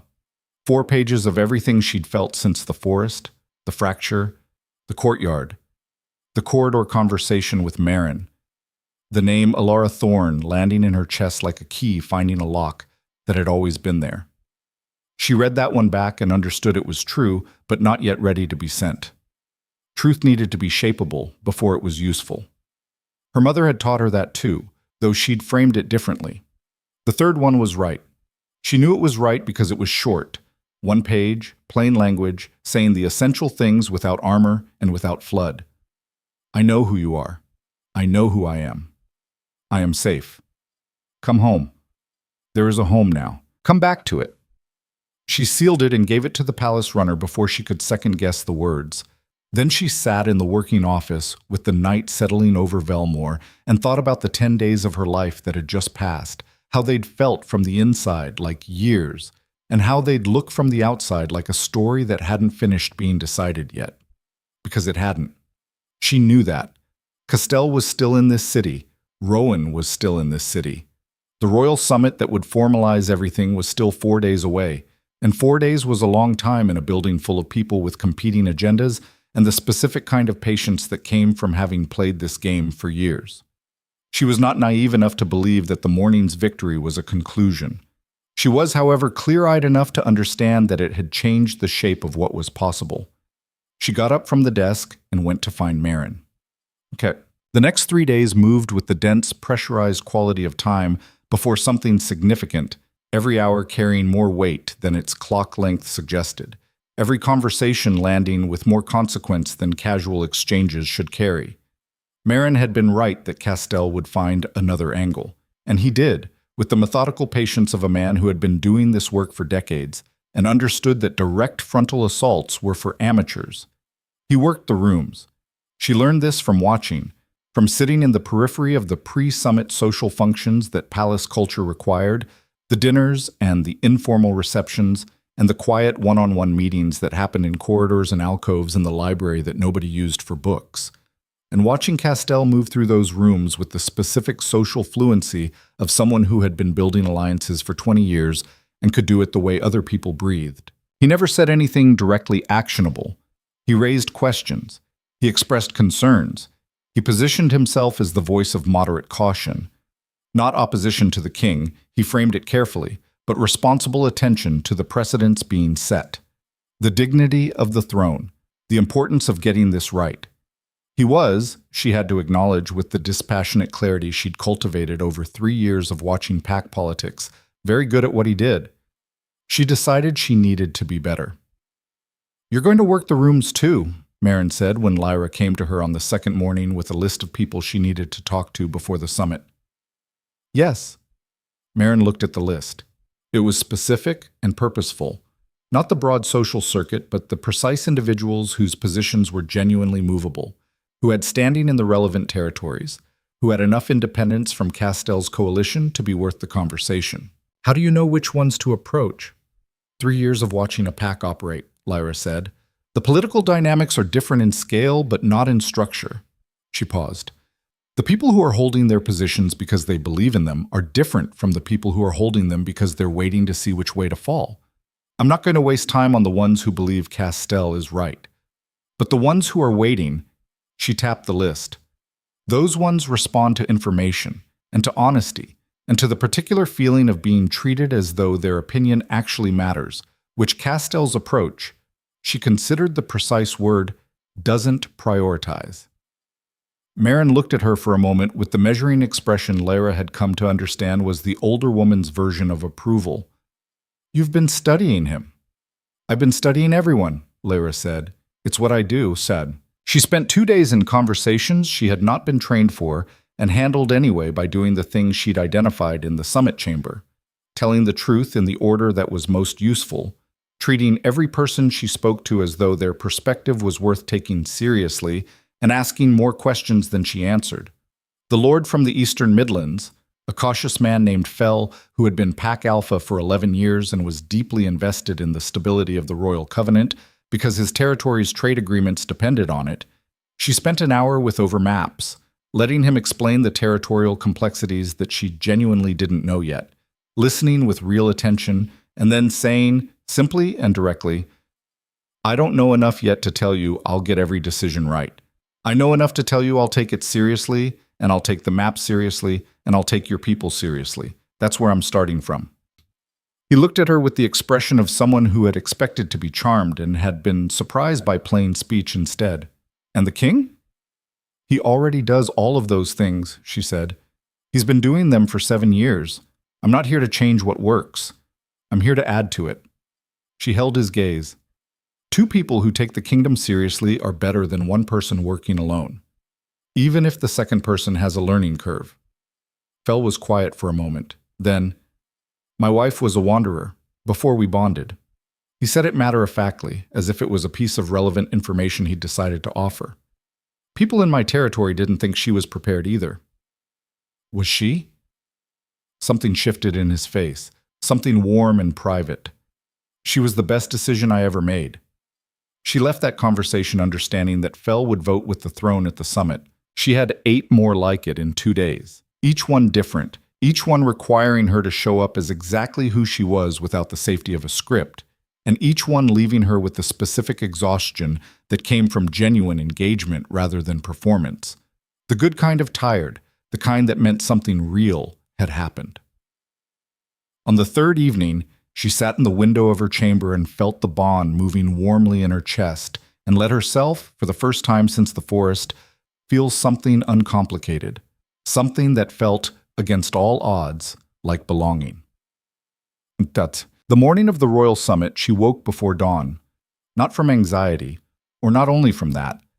She woke because the bond was awake, that compass needle warmth running more strongly than usual, and she understood when she was fully conscious that Ronan was also awake somewhere in this building, probably at his desk, probably with the same maps she'd been studying for 3 days. She considered this, the specific intimacy of knowing someone's wakefulness through a shared thread of warmth, and did not suppress the feeling of it. She dressed carefully, not in the charcoal gray she'd been moving through the palace in, not in any pack colors, not in anything that could be read as allegiance to a territory she'd never belonged to. Marin had arranged something for today. She'd been specific about it in a way that Lyra had initially wanted to resist on principle, but had ultimately trusted because Marin had been right about everything else.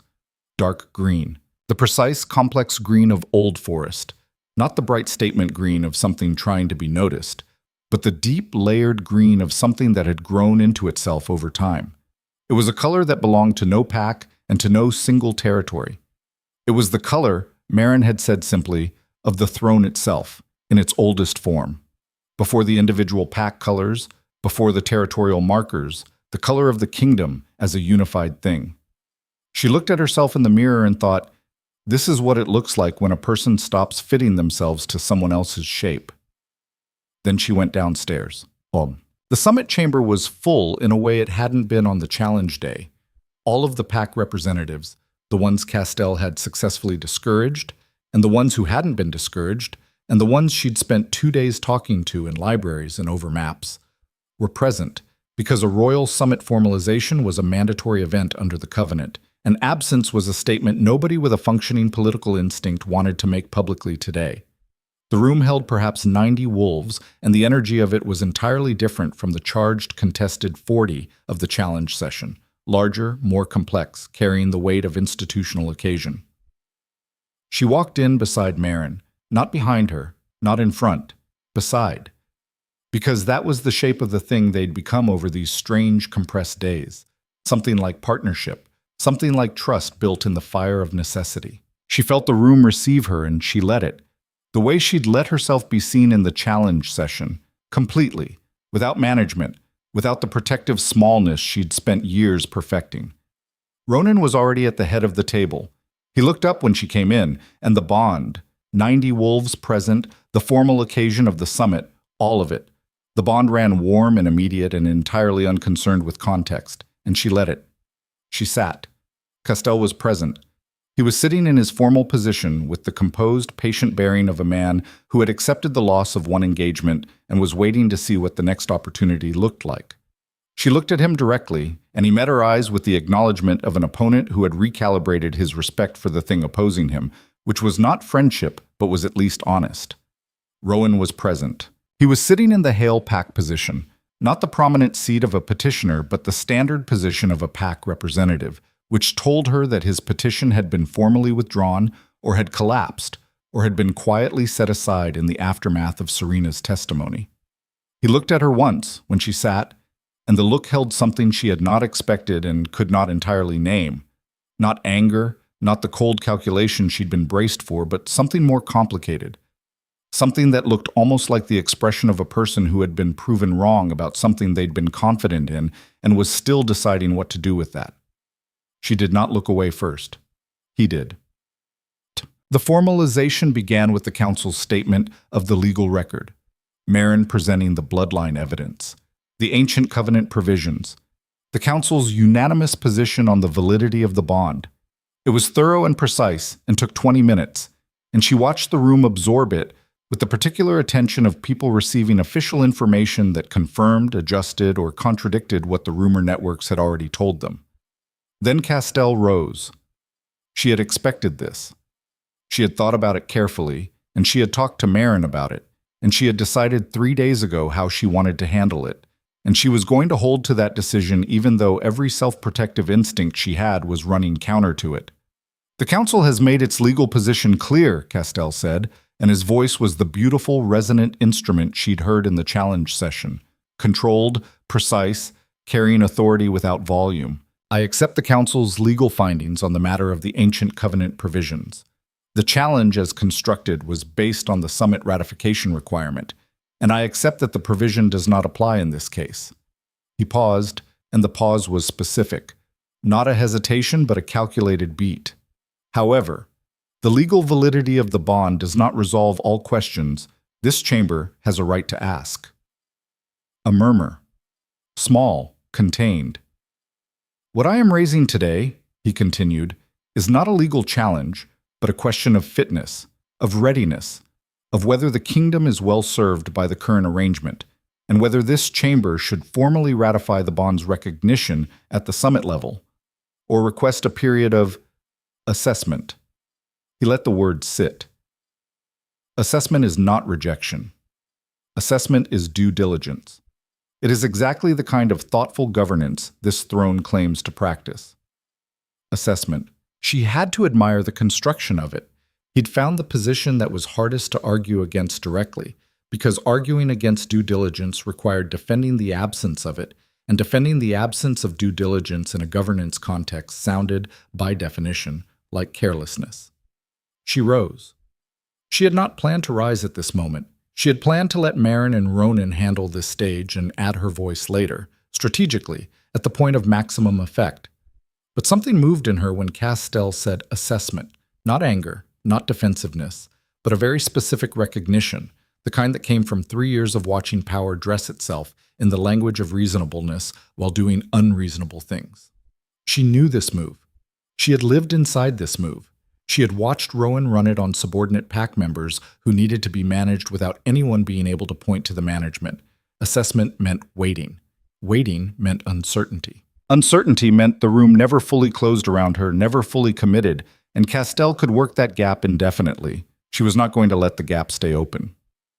"I want to respond to Lord Castell's suggestion," she said, "and I want to do it directly, because I think he deserves a direct response, and I think this chamber deserves one too." Castell settled, not sat, settled, the way a man settled when he was prepared to engage with whatever came next. "Assessment is reasonable when there's something unknown," she said, "when the question is genuinely open. I understand why Lord Castell is framing it that way, because unknown is the most useful state for him to maintain, not because he's malicious, but because an open question can be kept open indefinitely, and an open question is easier to work against than a closed one." She looked at him steadily. "But I'm not an open question. I have been in this city for 10 days, and I have been, in those 10 days, in more consequential conversations than most wolves have in 10 years of court life, and I have not been vague or evasive or managed in any of them. I have told the truth at every turn, including the truths that were costly to tell, and the record of those conversations is available to anyone in this room who wants to examine it." She looked around the chamber, moving from face to face, not performing the movement, but doing it actually, making real contact, the way she'd been doing it in every corridor and library conversation for 3 days. She saw the faces she recognized from those conversations. She saw Fell, who gave her nothing visible, but whose presence here was itself the communication. She saw the Eastern Midlands lords. She saw the 2 neutral city representatives who had voted with the throne at the challenge session. "I am not prepared for everything this role requires," she said. "That's the truth, and I'm not going to pretend otherwise. I don't have the fluency in territorial law that 7 years of sitting in this chair gives you.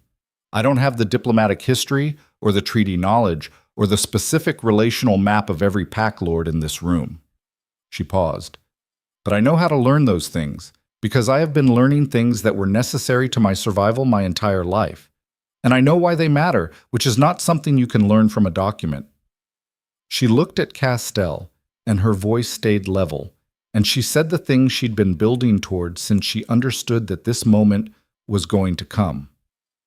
"The question Lord Castell is actually asking is whether a wolf who spent her life in the between places, with no pack and no territory and no standing, can be trusted with the power of the throne.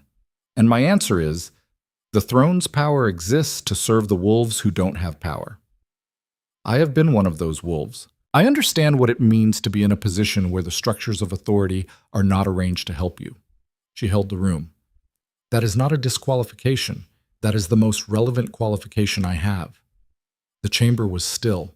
Not the still of a room withholding its reaction, the still of a room that was genuinely, completely present in a single moment.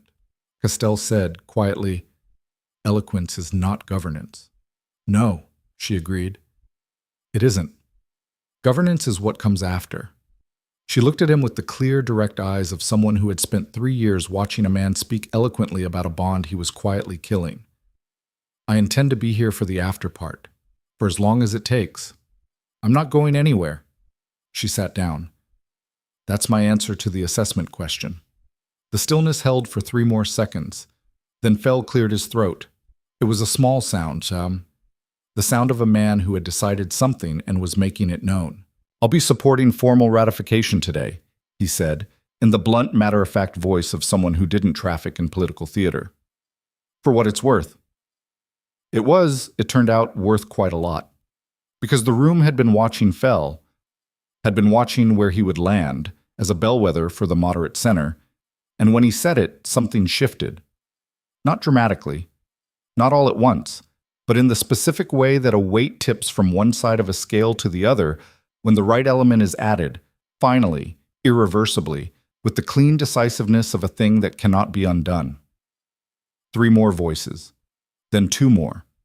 Then a cluster of representatives from the Eastern Territories who had been conferring in low voices and arrived at a collective position with the simultaneity of people who had been close to the same conclusion anyway, and only needed one person to say it first. She did not count them. She didn't need to. She could feel the room. She could feel Castell feel the room too. He did not concede immediately. She had not expected him to. He was not the kind of man who conceded in public what he hadn't exhausted every private option to prevent. And she respected that even as she opposed it, because the kingdom was going to need people like Castell for the difficult work of governance. His judgment was flawed in specific ways. His appetite for power was disproportionate to his investment in the power's purpose. But he was capable and thorough, and he understood the structural reality of pack politics in ways that she was still learning. The question was whether he could be redirected. That was a problem for later. What happened next was a formality in the legal sense, but nothing in any other sense.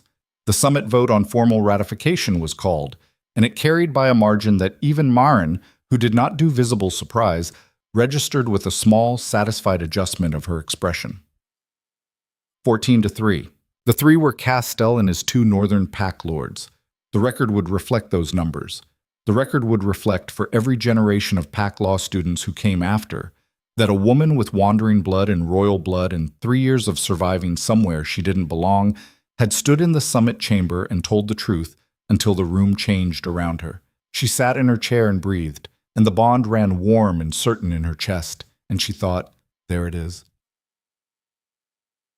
There was a moment, after the vote, in the movement of the chamber from formal session to the informal reception that followed large decisions, when she found herself standing near the window with Rowan. Not by design. Just by the random geometry of 90 wolves in a large room, all of them adjusting their positions to reflect the new reality of the vote, and the 2 of them ending up in the same 3 feet of space near the tall windows that looked out over the palace courtyard. She had not planned what she would say to him if this happened. She had been so focused on the political architecture of the last 3 days that she had not allowed herself much time in the territory of the personal, the actual human wreckage of the forest night, the 3 years before it, the things that had been real between them alongside the things that had been performance. He said, without looking at her directly, "You did well today." She looked at him. He was looking out the window, at the courtyard below. "Thank you," she said, because it was true. It was the right thing to say to an honest statement, even when the statement came from complicated origins, and she had decided several days ago that she was going to stop managing her responses to him and start simply responding. A pause. "Serena," he said. His voice was careful in a way she recognized, the careful of a man who is deciding how much truth he could stand to deliver. "She's returning to Thornwood." "I know," Lyra said, though she hadn't until he said it. Another pause. Outside in the courtyard, 2 palace staff were crossing in opposite directions and navigating around each other with the small choreography of people in shared space. "I was wrong about the bond," Rowan said. He said it quietly, and it cost him something. She could hear the cost of it in the flatness of his voice, the place where affect had been deliberately removed to make the sentence possible. "About how I handled it, about what I told myself about you, to make the handling of it easier." He stopped. "I'm not asking for anything. I know I don't have standing to ask for anything. He stopped again. "You deserved better than what I did in that forest." She sat with the words for a moment. She looked for the anger she'd expected to feel, the vindication she'd thought she'd want, and found something quieter and more tired than either. Something that was less about him and more about the simple fact of a true thing being said. "Yes," she said. "I did." He nodded once, a single controlled movement. "Good luck," he said. He moved away into the room before she could respond. She stood at the window and watched the courtyard below and thought about 3 years in a shape that hadn't fit, and the forest night, and the running, and the courtyard of the boundary post, and a compass needle finding north. She thought about all the things that had needed to happen in exactly the order they'd happened, for her to be standing in this window right now with the vote in the record and the bond in her chest and the letter on its way to a woman on a road somewhere who was still running from a story that had just ended. She thought it was worth it. Not the breaking.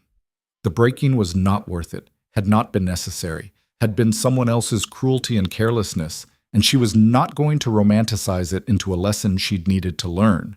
But the surviving, the decision at the boundary post, the 3 days of running and the hour in the courtyard and the choice to stay, the truth told in a hostile room until the room changed, all of that was worth it. She felt Ronan come to stand beside her before she saw him.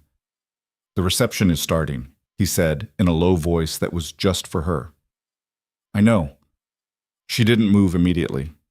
"I'm taking a moment." He stood beside her and didn't rush her out of the moment, which was one of the things she was beginning to catalog about him. The specific quality of his patience, the way he gave people their necessary time without performing the giving of it. "My mother will get the letter in 3 days," she said, "if she's where Marin thinks she is." "She'll come," he said. "You don't know that." "No," he agreed, "but I think she's been waiting for the right reason." He paused. "And I think you wrote her the right reason." She looked at the courtyard below, thought about a woman with silver-streaked hair who had spent 30 years moving and never stopping, not because she loved the road, but because she'd been afraid of what stopping meant. Thought about the letter. Come home. There is a home now. And hoped, with a simplicity that had no strategy in it, that the words were right. "Let's go in," she said. The reception that followed was the first social occasion she attended as something other than uncertain, as something other than the woman who needed to manage the room's temperature carefully, who needed to calculate each interaction, who needed to be always watching for the moment when the welcome ran out. She was still watching. She would always be a watcher. That was her nature, her mother's gift, the thing she'd been built for. But she was watching from a different position now, not from the outside, assessing how to navigate her way in. From the inside, understanding what she was part of and what it needed from her. She spoke to Fel again, a brief exchange over the pre-dinner drinks, and he introduced her to his wife, a compact, direct woman named Asha, who looked at Lyra with the frank assessing gaze of someone who had been told something significant and was checking it against the actual person, and then said, in the way of someone paying a careful compliment, "You sound like her, a little, when you speak." "Like who?" Lyra asked. "Alara Thorne." Asha said the name quietly, without drama. "I met her once, years ago, before she left. She had the same quality, the directness. The way of speaking that made you feel like the thing being said was the only thing, and not a version of the thing." She looked at Lyra with something warm in it. "You have her eyes too, I think." Lyra stood in the bright reception room and thought about her mother's eyes. Dark, restless, always moving, always calculating the distance to the next horizon. She wondered if they looked like hers. She had never had the right kind of mirror for that kind of comparison. "I hope so," she said. The evening went long, the way formal occasions went long. The business concluded, but the social machinery of 90 wolves recalibrating their positions running on its own schedule, unhurried by the calendar. She moved through it, present and engaged, and it was genuinely different from every other social occasion she'd navigated in the last several years. Not easy. Nothing about this life was going to be easy, and she was clear-eyed enough to know that, but present in a way that didn't cost her anything she couldn't afford to spend. At some point in the late evening, Marin found her near the east wall with 2 cups of something warm and handed her one without ceremony. "Castell left an hour ago," Marin said. "I know." She'd tracked the departure without noticing she was tracking it. Habit. "He'll request a formal audience with the council in the next week. He'll want to negotiate the terms of his coalition's relationship with the throne going forward." Marin sipped from her cup. "He's a realist. He knows when a position is untenable. He'll reframe as loyal opposition, the voice of the independent territories within the structure rather than against it." "Is that workable?" Marin considered. "It could be, if managed correctly. If the throne is willing to genuinely hear the concerns he's been weaponizing, there's real governance work in them." She looked at Lyra. That's going to require someone who can talk to him without either capitulating or escalating. Lyra understood what was being said. You think that's me? I think you've demonstrated that you can hold a direct conversation with someone who opposes you without turning it into a war. Marin looked at her with those assessing eyes. That's rarer than you'd think. She thought about Rowan at the window, the cost of his honesty and the simple response she'd given it, the way a thing could be true and terrible and also, eventually, over. All right, she said. When he requests the audience, include me. Marin nodded once, the way she nodded when something she'd planned was confirmed. It had the feeling of a woman who'd been thinking 3 steps ahead, which Lyra was beginning to understand was simply how Marin existed in the world, and which she was beginning to understand was something she herself was capable of, if she chose to develop it deliberately.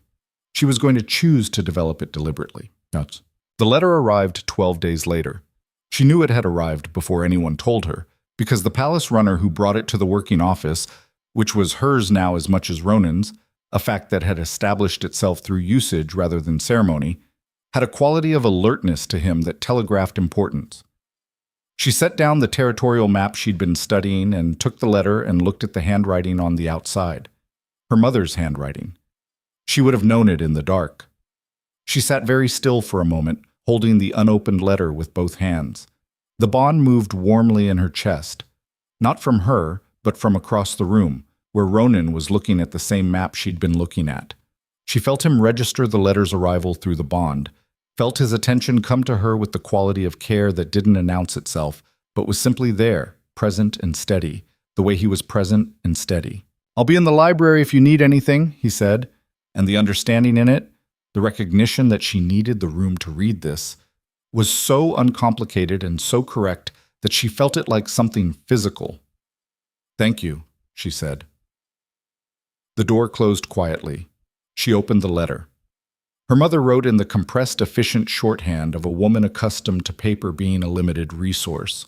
No elaborate phrasing, no long explanations, the words chosen for maximum meaning per syllable. The letter was half the length of Lyra's own, and it said the things it needed to say, and it ended with 3 words that Lyra read 4 times before she set the paper down on the table. Coming home. Finally. She sat in the working office of the Velmore Palace with the morning light coming through the windows and her mother's handwriting in front of her, and the bond warm in her chest and the distant sound of the city going about its life below. And she breathed, and she let the thing that was happening move through her completely without managing it or containing it or assessing it for political utility. She had been a watcher all her life. She had watched from the outside of things and cataloged and calculated and found ways to navigate and survive in spaces that weren't made for her. She had been very good at it. She had survived on it.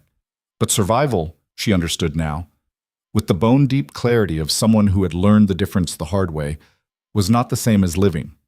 Living was this. The letter on the table and the bond in her chest, and the 12 days of conversations that had changed the shape of what was possible, and the map she'd been studying for reasons that were genuinely hers.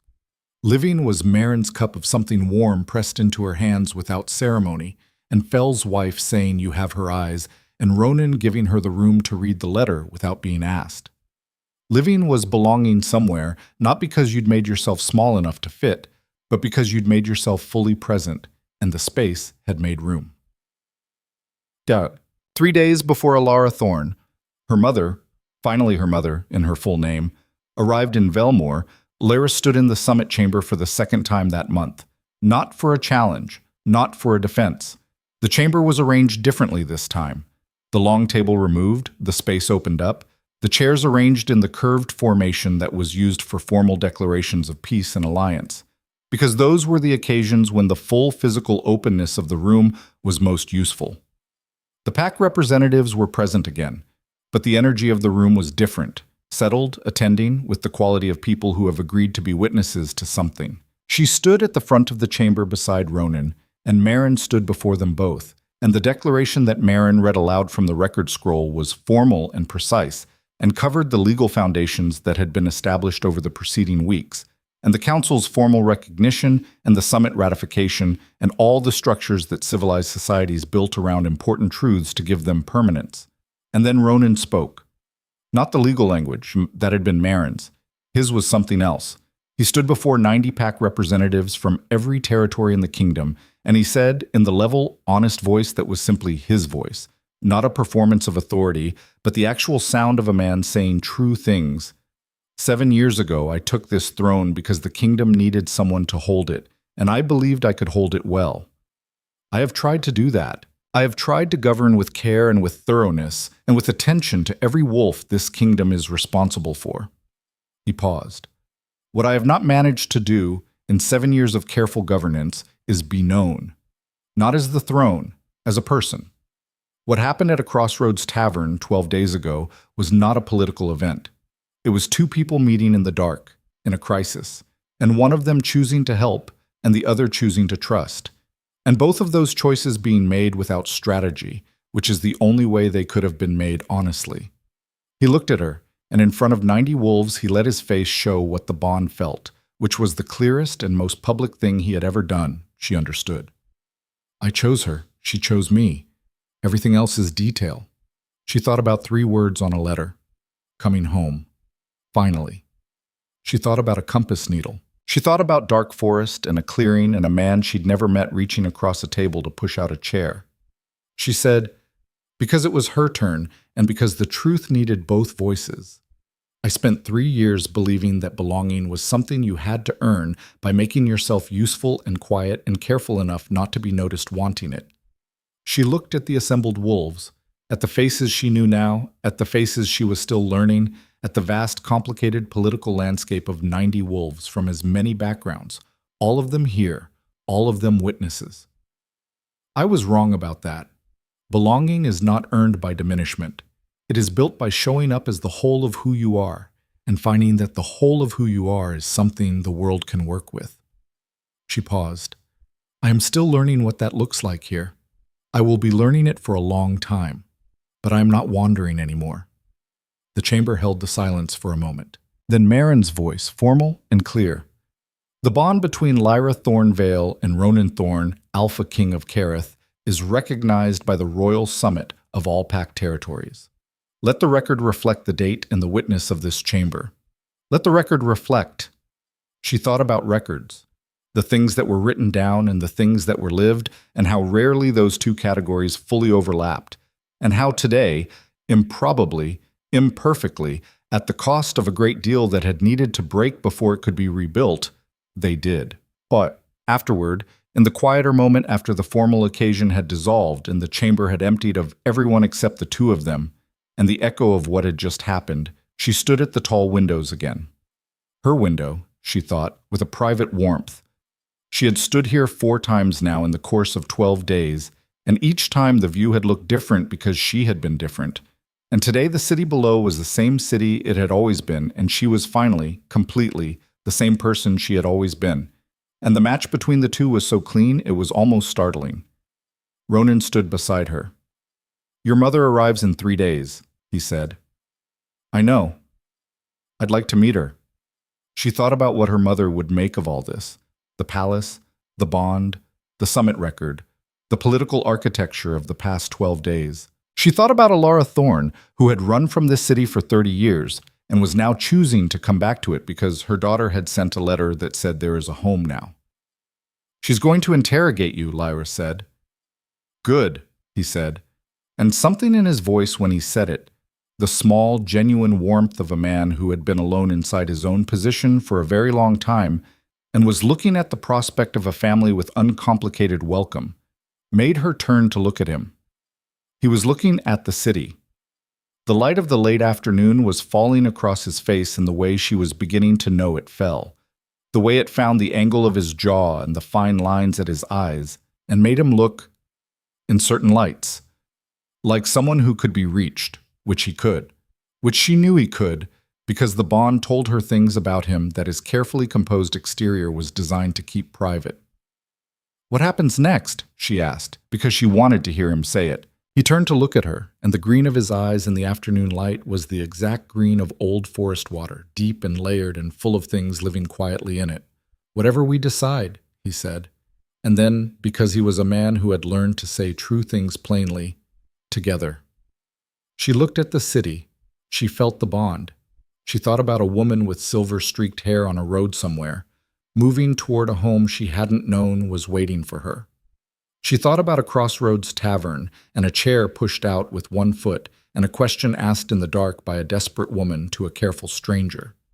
She thought about how the best decisions were the ones that looked, from the outside, like the worst possible ones. The ones made out of desperation and darkness, without strategy, in the exact moment when strategy was impossible, when only truth was available. She had told the truth in a hostile room until the room changed. She had told the truth to herself until she changed. And here she was, standing in a window of the palace she had been born to without knowing it, beside the man she had found without looking for him, on the other side of everything she had survived. The wandering wolf who had never belonged anywhere had come home, and the home, it turned out, had been waiting for her all along, patient and specific and real, the way true things were real, not loudly, not dramatically, but with the absolute quiet certainty of a compass needle finding north and holding there. Still. Finally. Home.